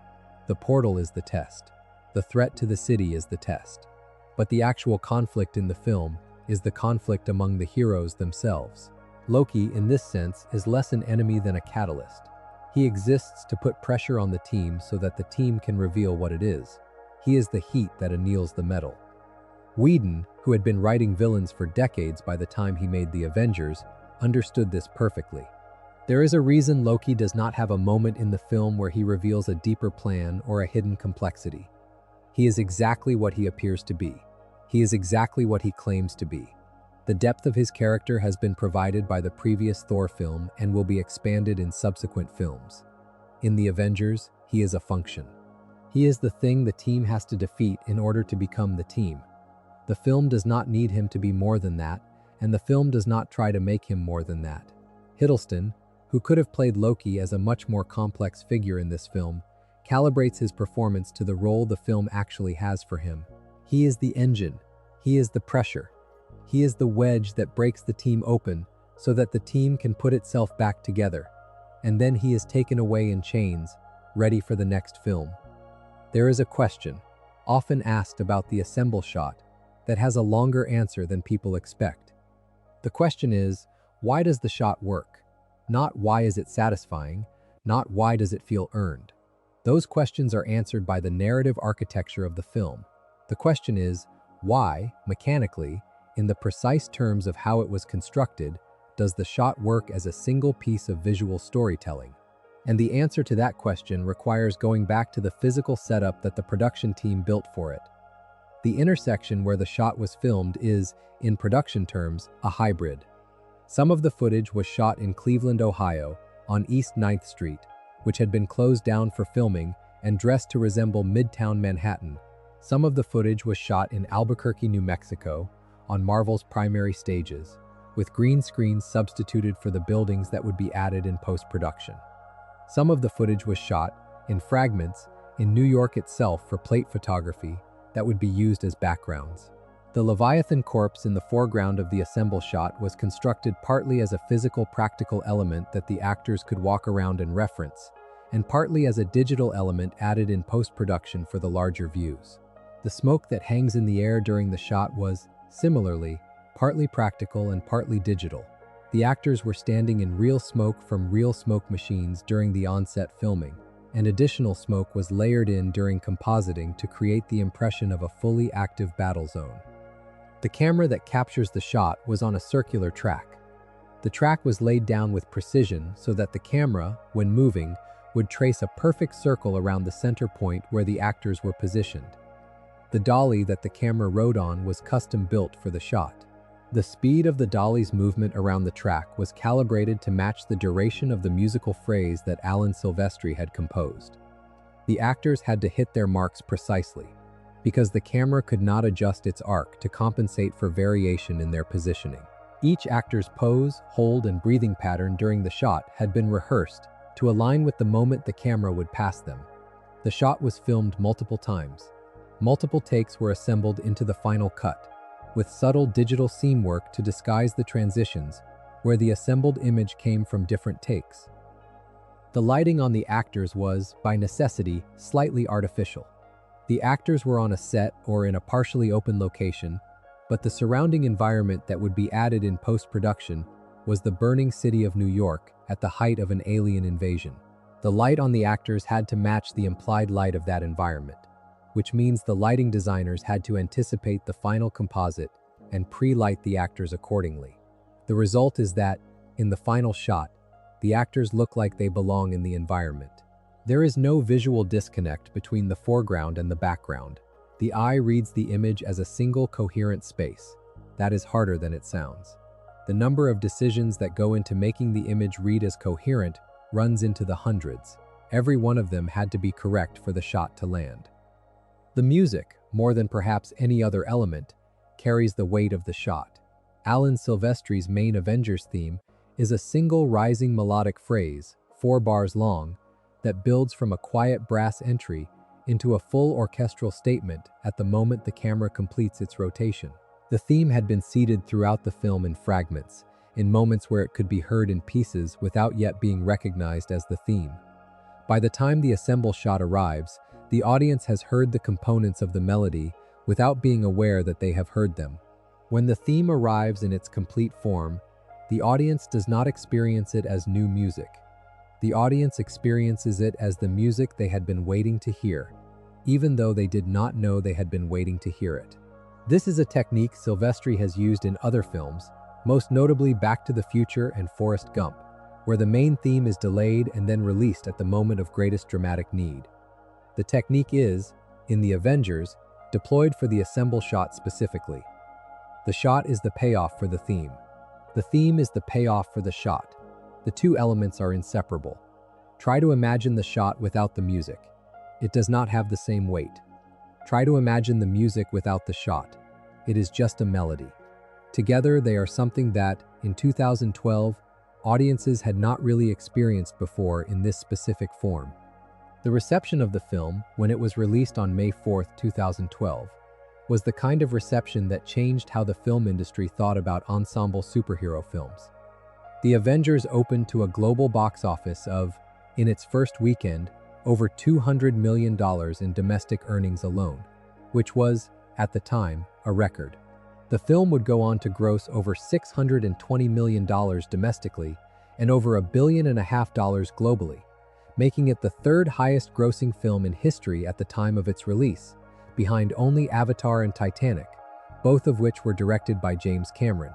The film's critical reception was almost uniformly positive. Reviewers who had been skeptical of the shared universe experiment, who had assumed that an ensemble film at this scale would collapse under the weight of its own ambitions, found themselves writing reviews about how Whedon had pulled off something nobody had expected him to pull off. The pull-off, in their writing, was the fact that the film had been able to give each character their own moment while still telling a coherent, unified story. The standard pattern of ensemble films, going back to the late 20th century, had been that the more characters you added, the less each character got to do, and the less the audience cared about any of them. The Avengers had reversed this pattern. The film had added 6 lead characters and had given each of them more to do, in some cases, than they had been given in their own solo films.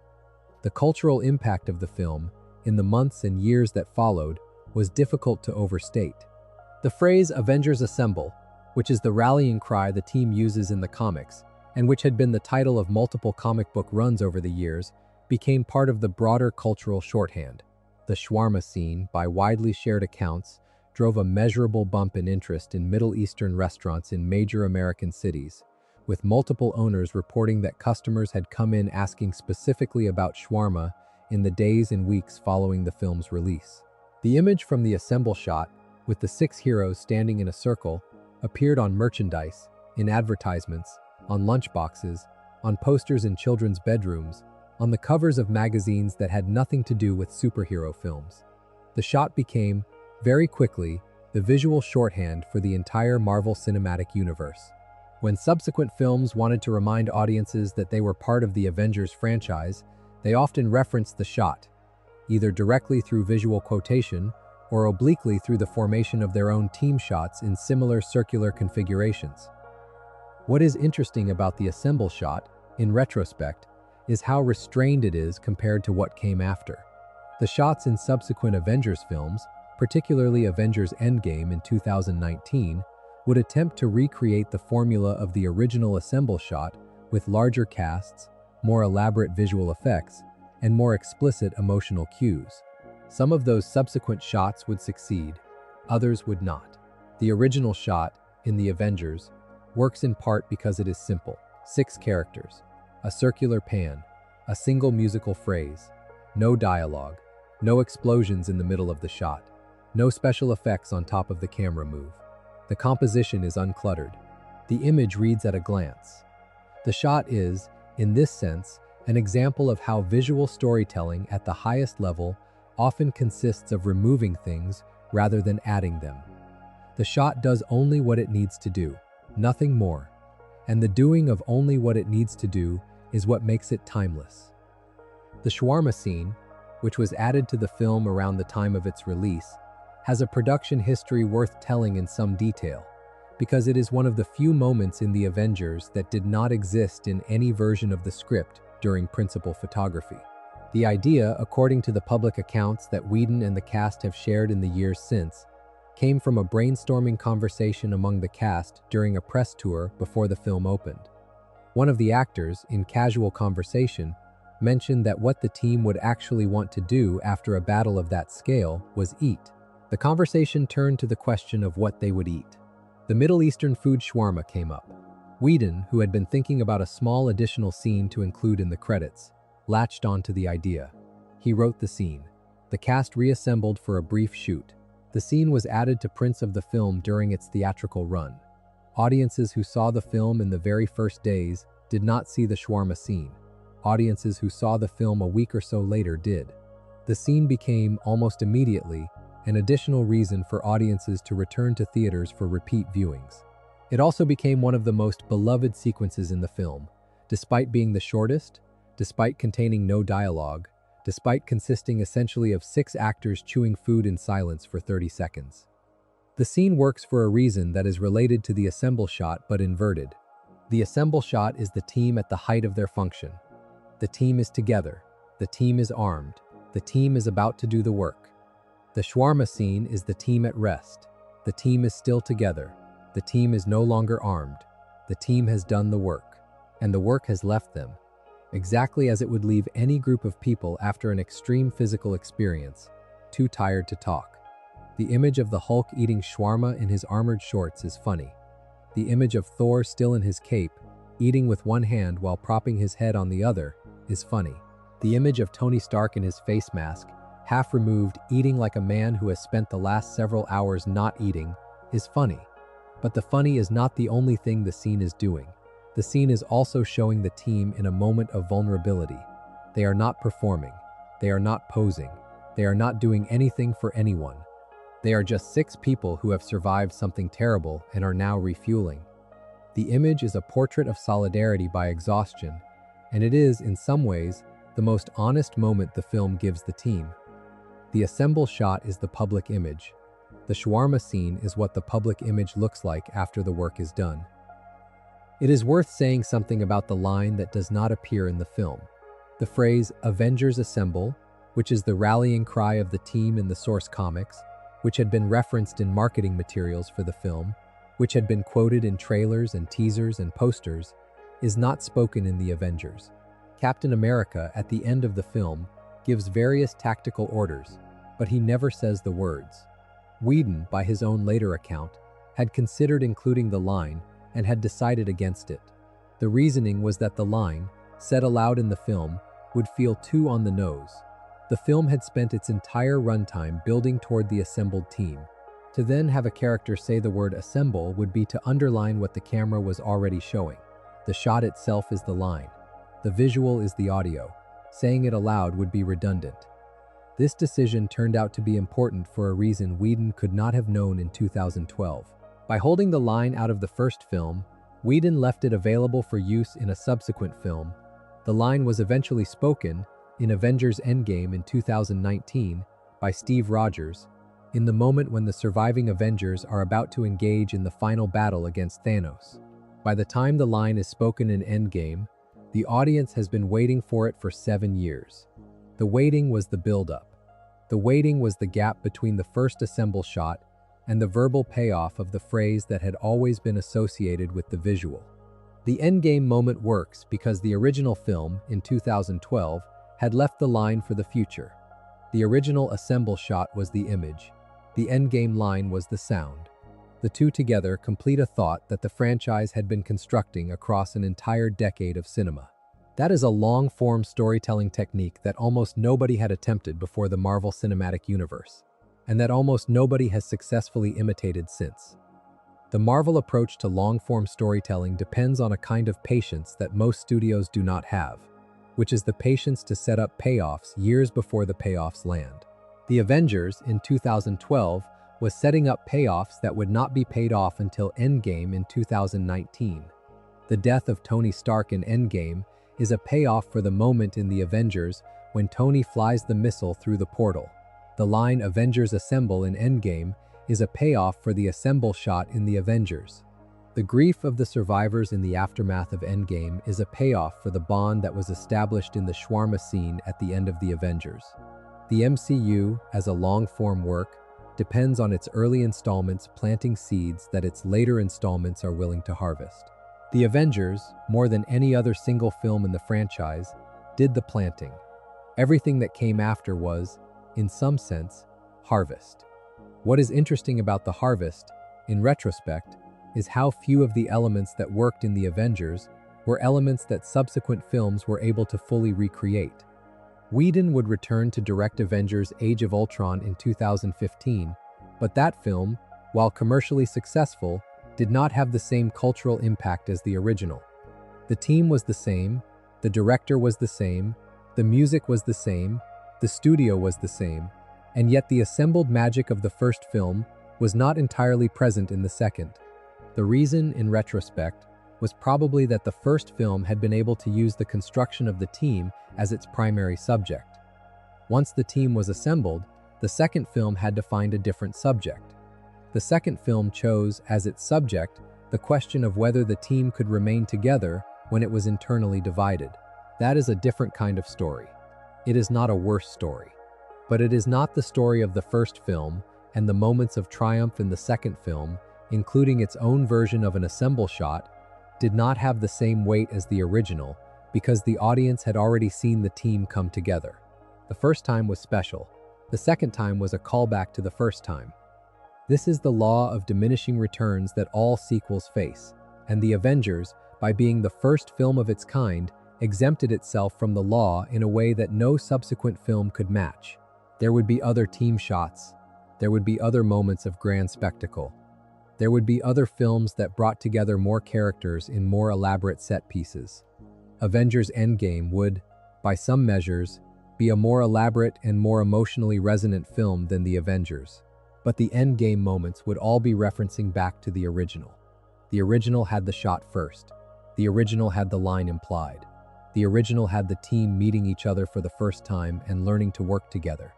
Everything that came after was, in some sense, a variation on that theme. There is a moment in the production history of the Avengers that has been discussed in interviews over the years, and that is worth retelling because it tells you something about the specific kind of pressure that Joss Whedon was under during the making of the film. Whedon had been given, by Kevin Feige and Marvel Studios, an enormous amount of creative freedom on the script. He had been told to write the version of the film that he wanted to write.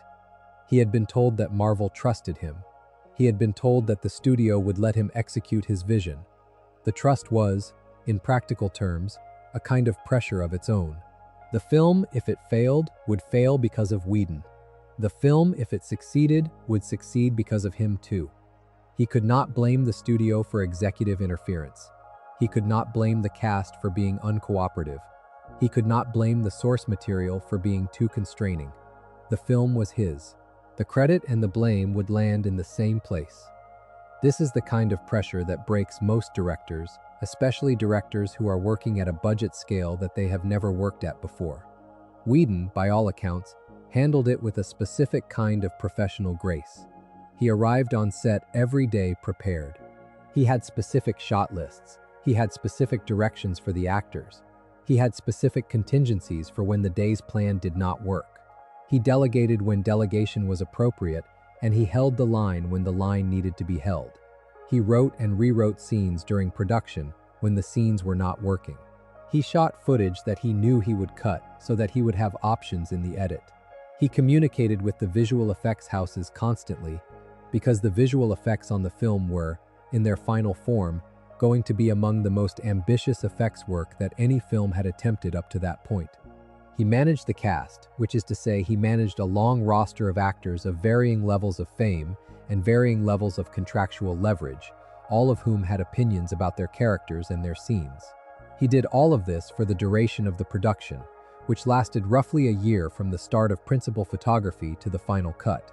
And then he did the press tour. And then the film opened. And then it made over $1.5 billion. And then he got, for a brief period, the credit that comes with having made one of the most successful films in cinema history. The film was edited primarily by Jeffrey Ford and Lisa Lassick, who worked under Whedon's supervision to assemble the more than 2 hours of final cut from the raw material of the production. The editing on the film is not flashy, in the way some action editing is flashy.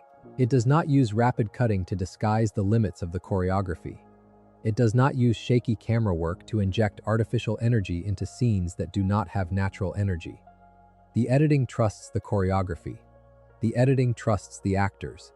The editing lets shots breathe. The action sequences in the third act, in particular, are edited with a clarity that is unusual for the genre. The audience always knows where each character is in space.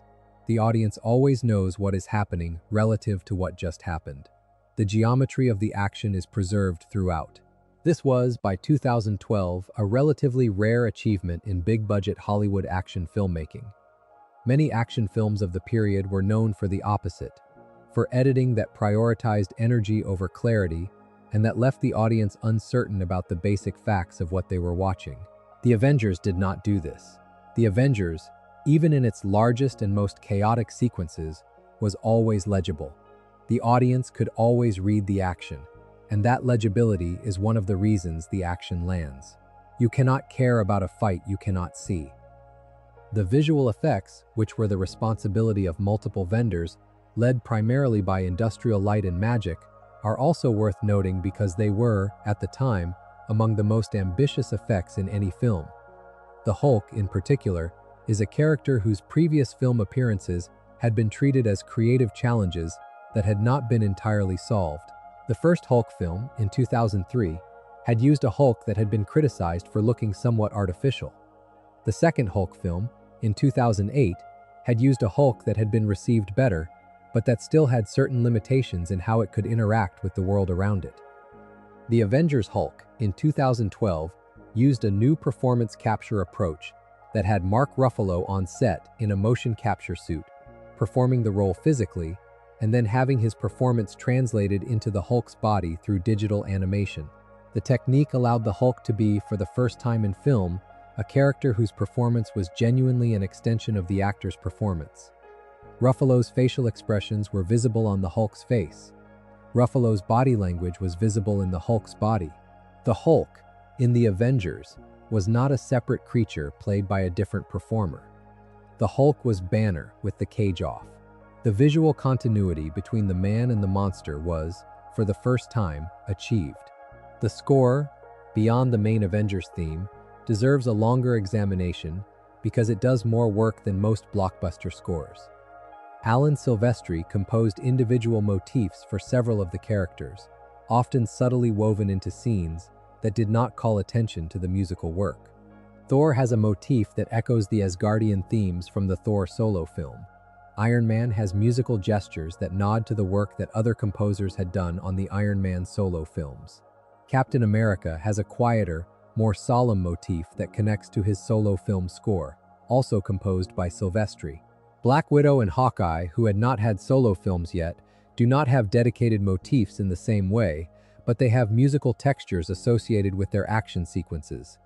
The Hulk has a low, rumbling motif that emerges from the orchestral fabric in his scenes.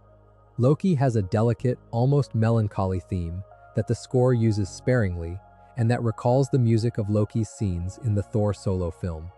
The film, in its musical decisions, treats each character as a sound.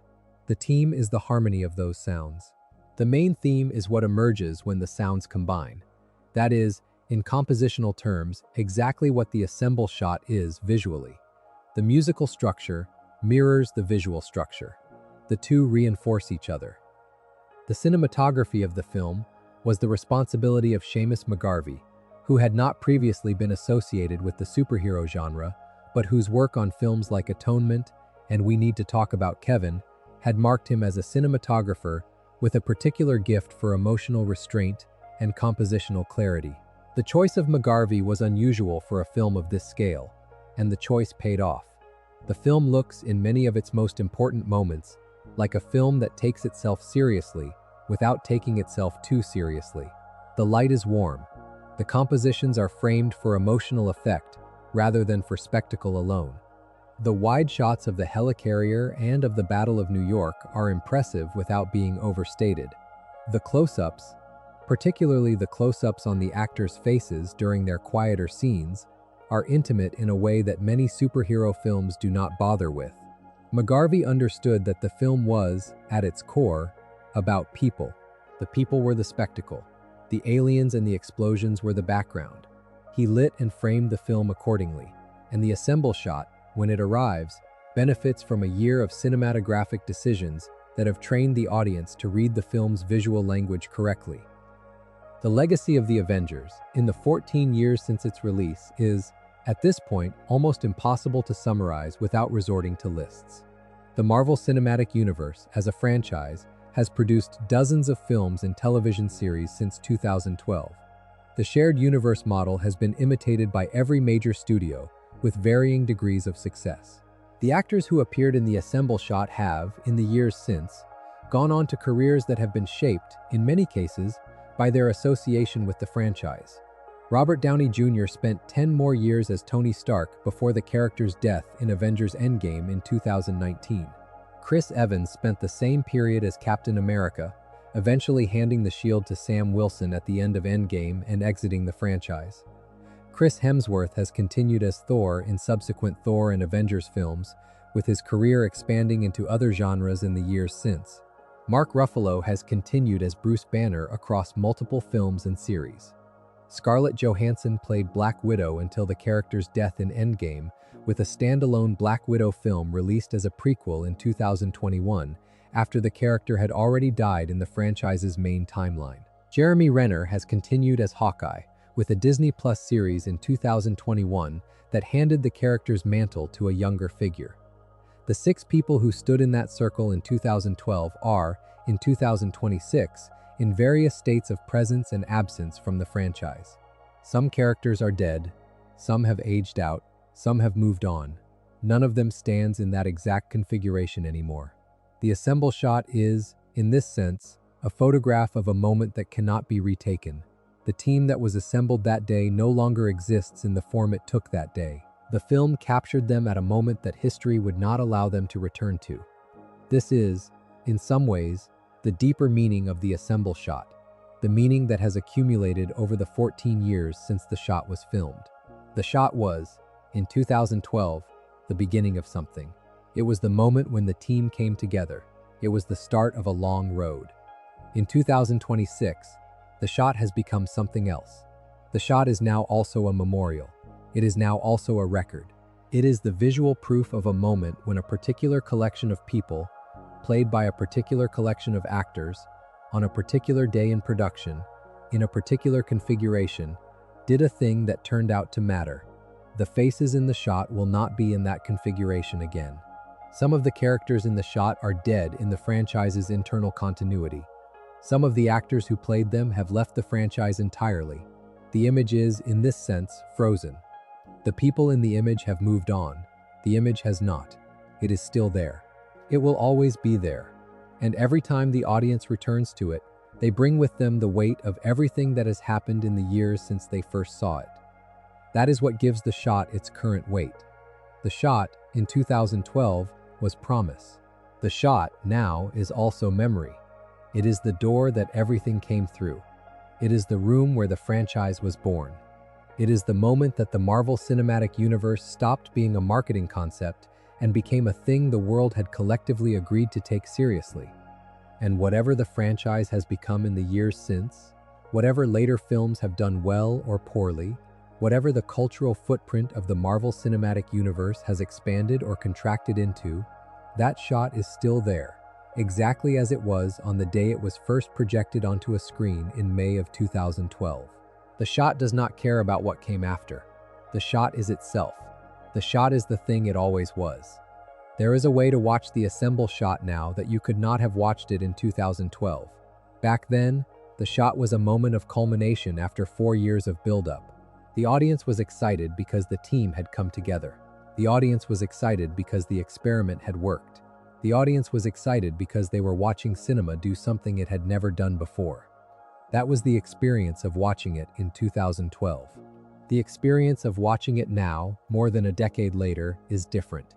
The audience watching today knows what happens next. They know Tony Stark is going to make a sacrifice play. They know the team is going to fracture in Civil War. They know Thanos is going to come. They know half the universe is going to die. They know Tony is going to die saving everyone. They know Steve is going to go back in time and live the life he had been denied. They know Natasha is going to fall on Vormir for the Soul Stone. They know all of this because they have lived through more than a decade of cinema since 2012, and that cinema has given them the answers to questions the original shot was asking. So now, when they watch the shot is not just a beginning. The shot is also a beginning that they know the ending of. And the knowing of the ending changes the way the beginning lands. The shot is, now, a kind of nostalgia. The shot is, now, a kind of grief. The shot is, now, a moment of innocence that the audience knows will be lost. The 6 characters in the circle are, in the audience's accumulated knowledge of them, in some sense already past, already gone. The shot is a portrait of a team that, by the present moment, has ended. And the camera rotating around them is no longer just the camera rotating around a beginning. It is the camera taking a final look at people the audience now knows it is going to lose. This is, in some sense, the highest achievement of long-form storytelling, which is that the meaning of any individual moment in the story changes depending on where the audience is in the story when they encounter the moment. The ensemble shot, watched on opening weekend in 2012, was a promise. The ensemble shot, watched after Avengers Infinity War in 2018, was a tragedy in the making, because the audience knew that the team in the shot was about to face an enemy they could not beat together. The ensemble shot, watched after Avengers Endgame in 2019, was a memorial, because the audience knew which members of the team would not survive. The ensemble shot, watched today with the benefit of 14 years of accumulated franchise history, is all of those things at once. It is promise. It is tragedy. It is memorial. It is the beginning of something and the end of something at the same time. There is a comparison that is worth making, briefly, between the assemble shot in the Avengers and the corresponding moment in Avengers Endgame, the 2019 film that, in many ways, served as the closing chapter of the era that the Avengers had opened. The Endgame moment is not a single shot. It is a sequence. It is constructed across roughly 5 minutes of screen time. The surviving Avengers, after the time heist that gives them the means to reverse the snap, are confronted by Thanos, who has come to their time. The team is reduced to Tony Stark, Steve Rogers, and Thor. They engage Thanos. They fight him. They lose. Captain America, alone, faces Thanos as the rest of the team is incapacitated. He stands up. He picks up his broken shield. He prepares to fight Thanos alone, and then his comm activates. And the voice of Sam Wilson, who had been turned to dust 5 years earlier in the snap, comes through, and the voice says, "On your left." Captain America turns, and from a portal that has just opened behind him, the Avengers begin to emerge. All of them, the ones who had been lost in the snap. The Wakandans, the Asgardians, the Guardians, Doctor Strange, the Wasp, the army of allies that the team had built across a decade of franchise filmmaking, all returning at the moment of greatest need. And as the portals open and the heroes pour out, Captain America raises his hand and gives the order. He says, "Avengers." He pauses. The score swells. He says the rest of the line, "Assemble." The line is the line that had been held out of the original film for 7 years. The line is the line that the audience had been waiting to hear since 2012. And the line, when it lands in Endgame, lands with the weight of all of those 7 years. It is not just a rallying cry. It is a fulfillment of a promise that the franchise had implicitly made the day the camera first rotated around the team in 2012. The promise was that the team would, eventually, be in a moment that required the full weight of every word the franchise had been associated with. The line was held back so that the moment could exist. The moment exists because the line was held back. The architecture is, in this sense, almost classical. The setup is in the first film. The payoff is 7 years later. 7 years of the franchise trusting itself that the payoff would come. What makes the Endgame moment work, mechanically, is that the moment refers backward and forward simultaneously. It refers backward to the assemble shot in the Avengers, with the implied visual quotation, with the rallying of the team, with the music that recalls the original theme. It refers forward to the final battle that is about to take place, in which most of the team that is gathered will fight Thanos for the last time, and in which some of them will die. The moment is a hinge between the past and the future of the franchise.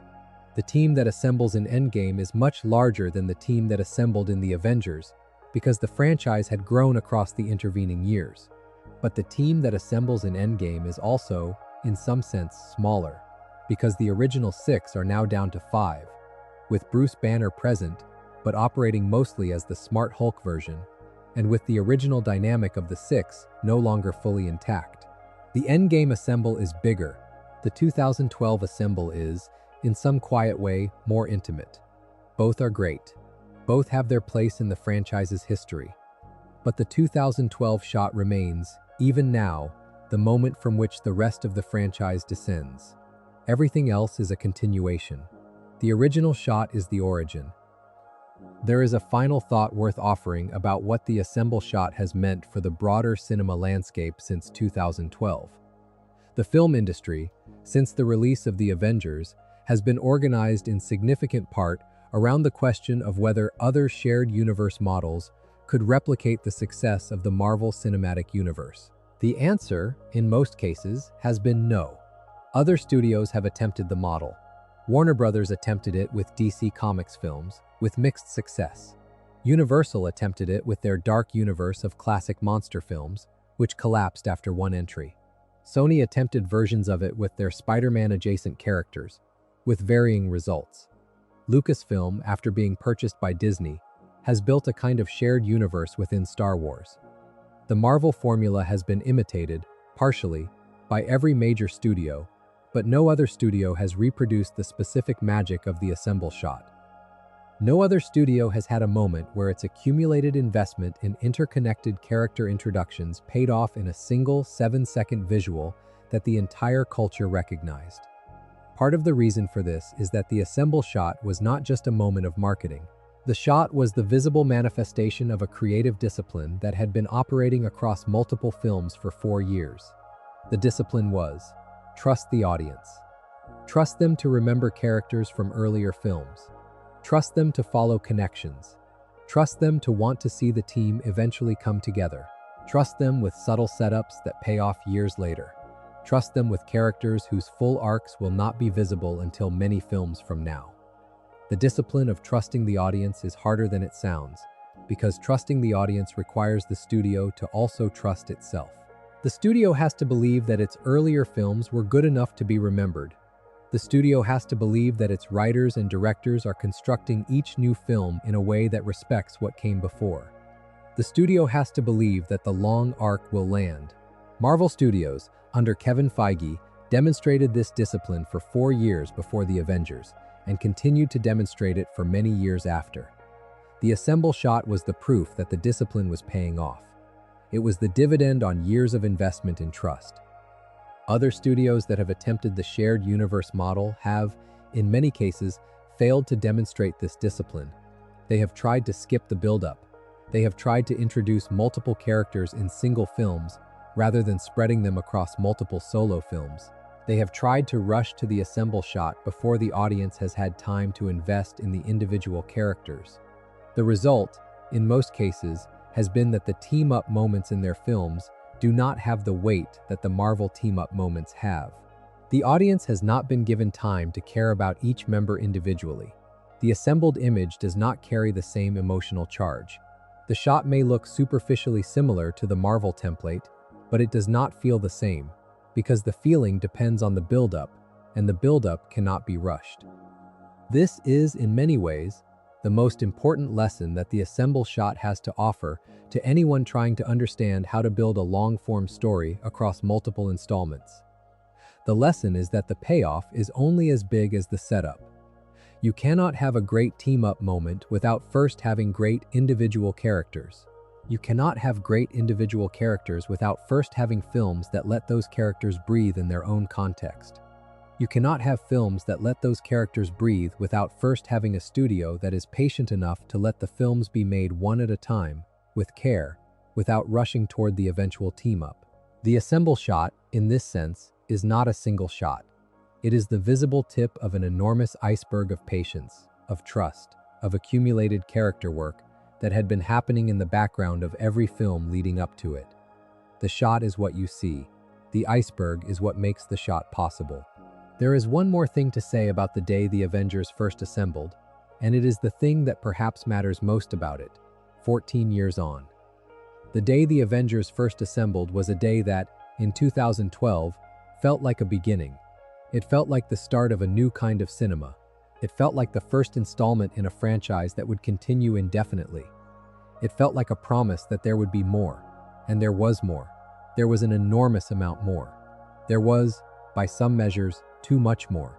The Marvel Cinematic Universe, by the present moment, has produced enough content that no individual viewer can reasonably keep track of all of it. The franchise has gone through highs and lows, periods of creative resurgence and periods of creative drift. It has, in many ways, become a different thing than it was in 2012. But the day the Avengers first assembled is still that day. It is still a fixed point. It is still the day that, in the timeline of the franchise, marks the moment when everything that came after became possible. And the shot, the 7-second circular pan around the 6 heroes standing in the wreckage of an alien invasion of Manhattan, is still the visual proof of that day. The shot has not aged. The shot does not need to age. The shot is what it always was. It is the moment when the team became the team. It is the moment when cinema demonstrated that it could deliver, on screen, what comics readers had been imagining for decades. It is the moment when an experiment that should not have worked turned out to have worked. And it is, in the simplest possible terms, the moment that the franchise was, for the first time, what it had always been promising to become. There is a specific kind of stillness that the shot creates in the audience watching it.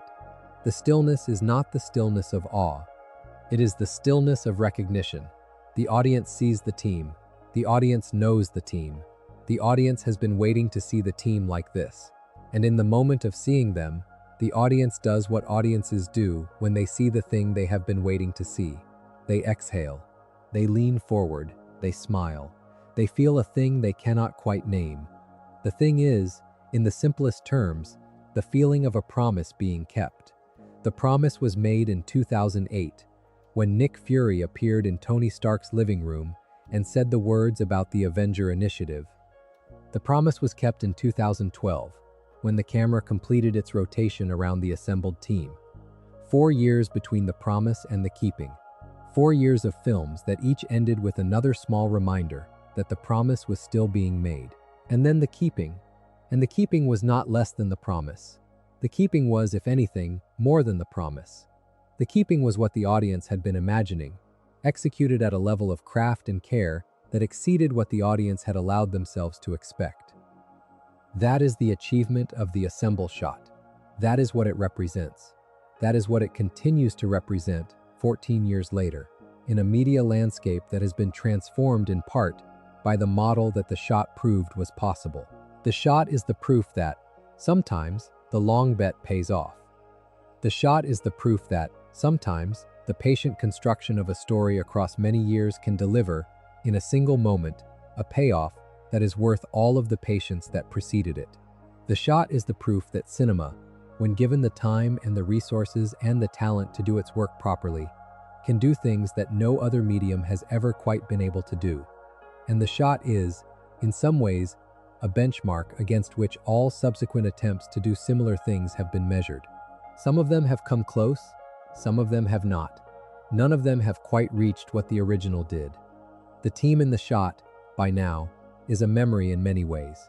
Some of the characters have died in the franchise's continuity. Some of the actors have moved on. The exact configuration of those 6 people in that circle, in those costumes, at that moment, with those specific dynamics between them, is something that cannot be reproduced. The film knew this, even in 2012, although the audience could not have known it at the time. The film treated the assembled team as something precious. The shot held the team in frame for exactly the right amount of time. The music elevated them. The camera moved with the deliberation of a witness recording something that mattered. Every choice in the construction of the shot reflected an awareness that the moment being captured was a moment that would have weight in the years to come. The filmmakers, in 2012, knew they were making something that would last, and they made it the way you make something that will last, which is to say, with care, with patience, and with the discipline to not overstate what the shot was doing. Watch the shot again sometime. Watch it the next time you have the chance. Watch it knowing what you know now about how the rest of the franchise turned out. Watch it knowing about Tony Stark's death. Watch it knowing about Black Widow's death. Watch it knowing about all the characters who would join the team in the years to come, and all the characters who would leave. Watch it knowing that the actors standing in those positions, in those costumes, at that moment, were participating in something that none of them could have fully predicted the significance of in advance. Watch the camera move around them. Watch the music rise. Watch the way each face is held in the frame for exactly long enough. And watch the way the shot ends, not with a triumph, but with a turn back to the work. The team is assembled. The team is about to fight. The team has not yet won. The film is not yet over. The work continues. That is the shot. That is what the shot says. That is what the shot has always said. The day the Avengers first assembled was, in the simplest terms, the day cinema made good on a promise that the audience had been waiting to see kept. The day was May 4th, 2012. The shot was 7 seconds long. The score was Alan Silvestri's. The director was Joss Whedon. The 6 people in the circle were Tony Stark, Steve Rogers, Thor, Bruce Banner, Natasha Romanoff, and Clint Barton. And the work that began that day, and the work that continued for many years after that day, and the work that may yet continue for many years to come, all of it traces back to that single rotation of the camera around that single configuration of 6 people in the middle of a broken Manhattan intersection at the height of an alien invasion. The shot is the door. Everything else is the room that opened up on the other side of it. There is a final way of thinking about the assemble shot that has, in some ways, become more visible in the years since the original release of the film, and that has to do with what the shot teaches about how a story should make use of the resources it has accumulated. Most stories, as they develop, accumulate characters and relationships and pieces of context that they then have to figure out what to do with. The challenge is not the accumulation is, in some sense, the easy part. The challenge is the deployment. The challenge is knowing when to bring a character forward and when to hold them back. The challenge is knowing which relationships to highlight in a given scene and which to let recede. The challenge is knowing when the accumulated weight of the previous story should be released into the current moment, and when it should be held back so that the current moment can stand on its own. The ensemble shot in the Avengers is, in some sense, a masterclass in the deployment of accumulated weight. The shot does not lean on the accumulation. The shot does not call attention to itself as a payoff. The shot trusts that the audience will read the accumulation in the moment of seeing the team together. The shot does not tell the audience that they should be moved. The shot simply shows the team and lets the audience be moved, if the audience is going to be moved. This is, in writing terms, a fundamental discipline. It is the discipline of trusting the reader. It is the discipline of trusting the viewer. It is the discipline of trusting the audience to bring their own attention to the moment, rather than insisting that the moment be experienced in a particular way. Joss Whedon, in The Avengers, demonstrates this discipline in the construction of the ensemble shot, and demonstrates it again in many of the other moments in the film, including the shawarma scene at the end. The trust the film has in its audience is, in some ways, the film's greatest single quality. The film does not over-explain. The film does not lecture. The film does not insist that the audience feel any particular thing. The film presents its material with care and lets the audience do what audiences do, which is to take the material in and make of it what they will. The film is generous in this way. The film respects the audience, and the audience, in turn, has respected the film by returning to it again and again over the years, by quoting it, by referencing it, by treating its central images as touchstones for the kind of cinema that the Marvel Cinematic Universe came to represent at its best. There is a related point to be made about the way the film treats its source material, which is to say, the Marvel comics that have featured the Avengers in various configurations for over 60 years. The film does not slavishly adapt any particular comic book storyline. The film does not try to faithfully reproduce a specific issue or arc from the comics.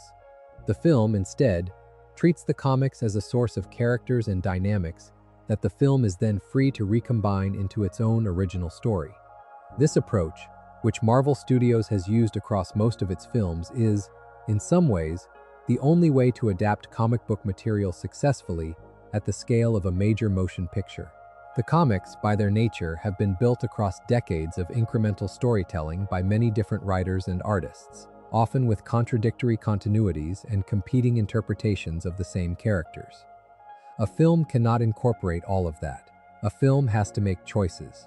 A film has to decide which version of a character to lean into, which version of a relationship to dramatize, which version of an event to use as a structural backbone. The Avengers, in 2012, made all of those choices with a confidence that paid off. The film took what it needed from the comics and left what it did not need. The result is a film that feels like an Avengers story without being a literal adaptation of any specific Avengers story. The film is its own thing, and the ensemble shot is the visual signature of that thing. There is one other point worth making, briefly, about the broader cultural moment in which the Avengers arrived. The film was released in May of 2012, which means it was released in a particular cultural and political context that, in retrospect, helps explain part of why the film landed the way it did. The American economy in 2012 was still recovering from the financial crisis of 2008. The culture was still processing a decade of post-September 11th anxieties. The political environment was an election year, with its own attendant uncertainties. People, in 2012, were looking for entertainment that felt aspirational. They were looking for stories about people who could, despite obstacles, come together and do the right thing. The Avengers, in this context, was almost perfectly calibrated to deliver what audiences were looking for. The film was, in some sense, a fantasy of collective action at a moment when collective action in real life felt difficult or impossible. The film was, in some sense, a fantasy of competent leadership at a moment when leadership in real life felt insufficient. The film was, in some sense, a fantasy of teamwork at a moment when teamwork in real life felt elusive.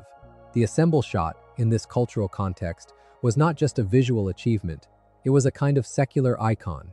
It was an image of what people, at that moment, wanted to believe was possible. And the image, by being so well constructed, allowed people to believe it for the duration of the film and, in some cases, for some time afterward. This is, in some ways, what great popular cinema does. It gives audiences images that they can hold on to in moments when their own lives feel difficult. The image of the team standing together in the wreckage of a battle they are about to win. The image of 6 different kinds of people putting aside their differences to do the same work. The image of solidarity and competence and shared purpose. These are images that mean something. They mean something not because they are realistic, but because they are aspirational. They mean something because they show, in concentrated form, what the audience would like to believe is possible. And the ensemble shot, more than perhaps any other single image in the Marvel Cinematic Universe, delivered that aspiration with the visual precision and the musical support necessary to make it feel, in the moment, real. The shot was a brief secular vision. The audience, for the length of the shot and for the length of the film that contained it, was allowed to believe that the vision was true. And the believing, for that brief moment, was its own kind of gift. The day the Avengers first assembled was, in that sense, more than just a day in the production schedule of a film. It was a day on which a particular kind of image entered the cultural vocabulary of an entire generation. The image has not left that vocabulary in the 14 years since. The image is still there, still available, still referenced, still parodied, still imitated, still emulated. New films and new television shows and new comic books and new advertisements still construct their own team shots in conscious or unconscious reference to the original. Children who were born after the original film was released have grown up in a world where the image of the assembled Avengers is one of the basic images of popular culture, the way the image of the Star Wars characters in the throne room or the image of the Beatles crossing Abbey Road has been a basic image for previous generations. The image is, by now, part of the visual heritage of the early 21st century. The image will be part of that heritage for as long as the early 21st century is remembered. The image will outlast many of the films that have been made in conscious imitation of it. The image will outlast many of the actors who appeared in it, in the sense that the image will continue to be reproduced and referenced long after the actors themselves have moved on. The image is, in some sense, its own thing now.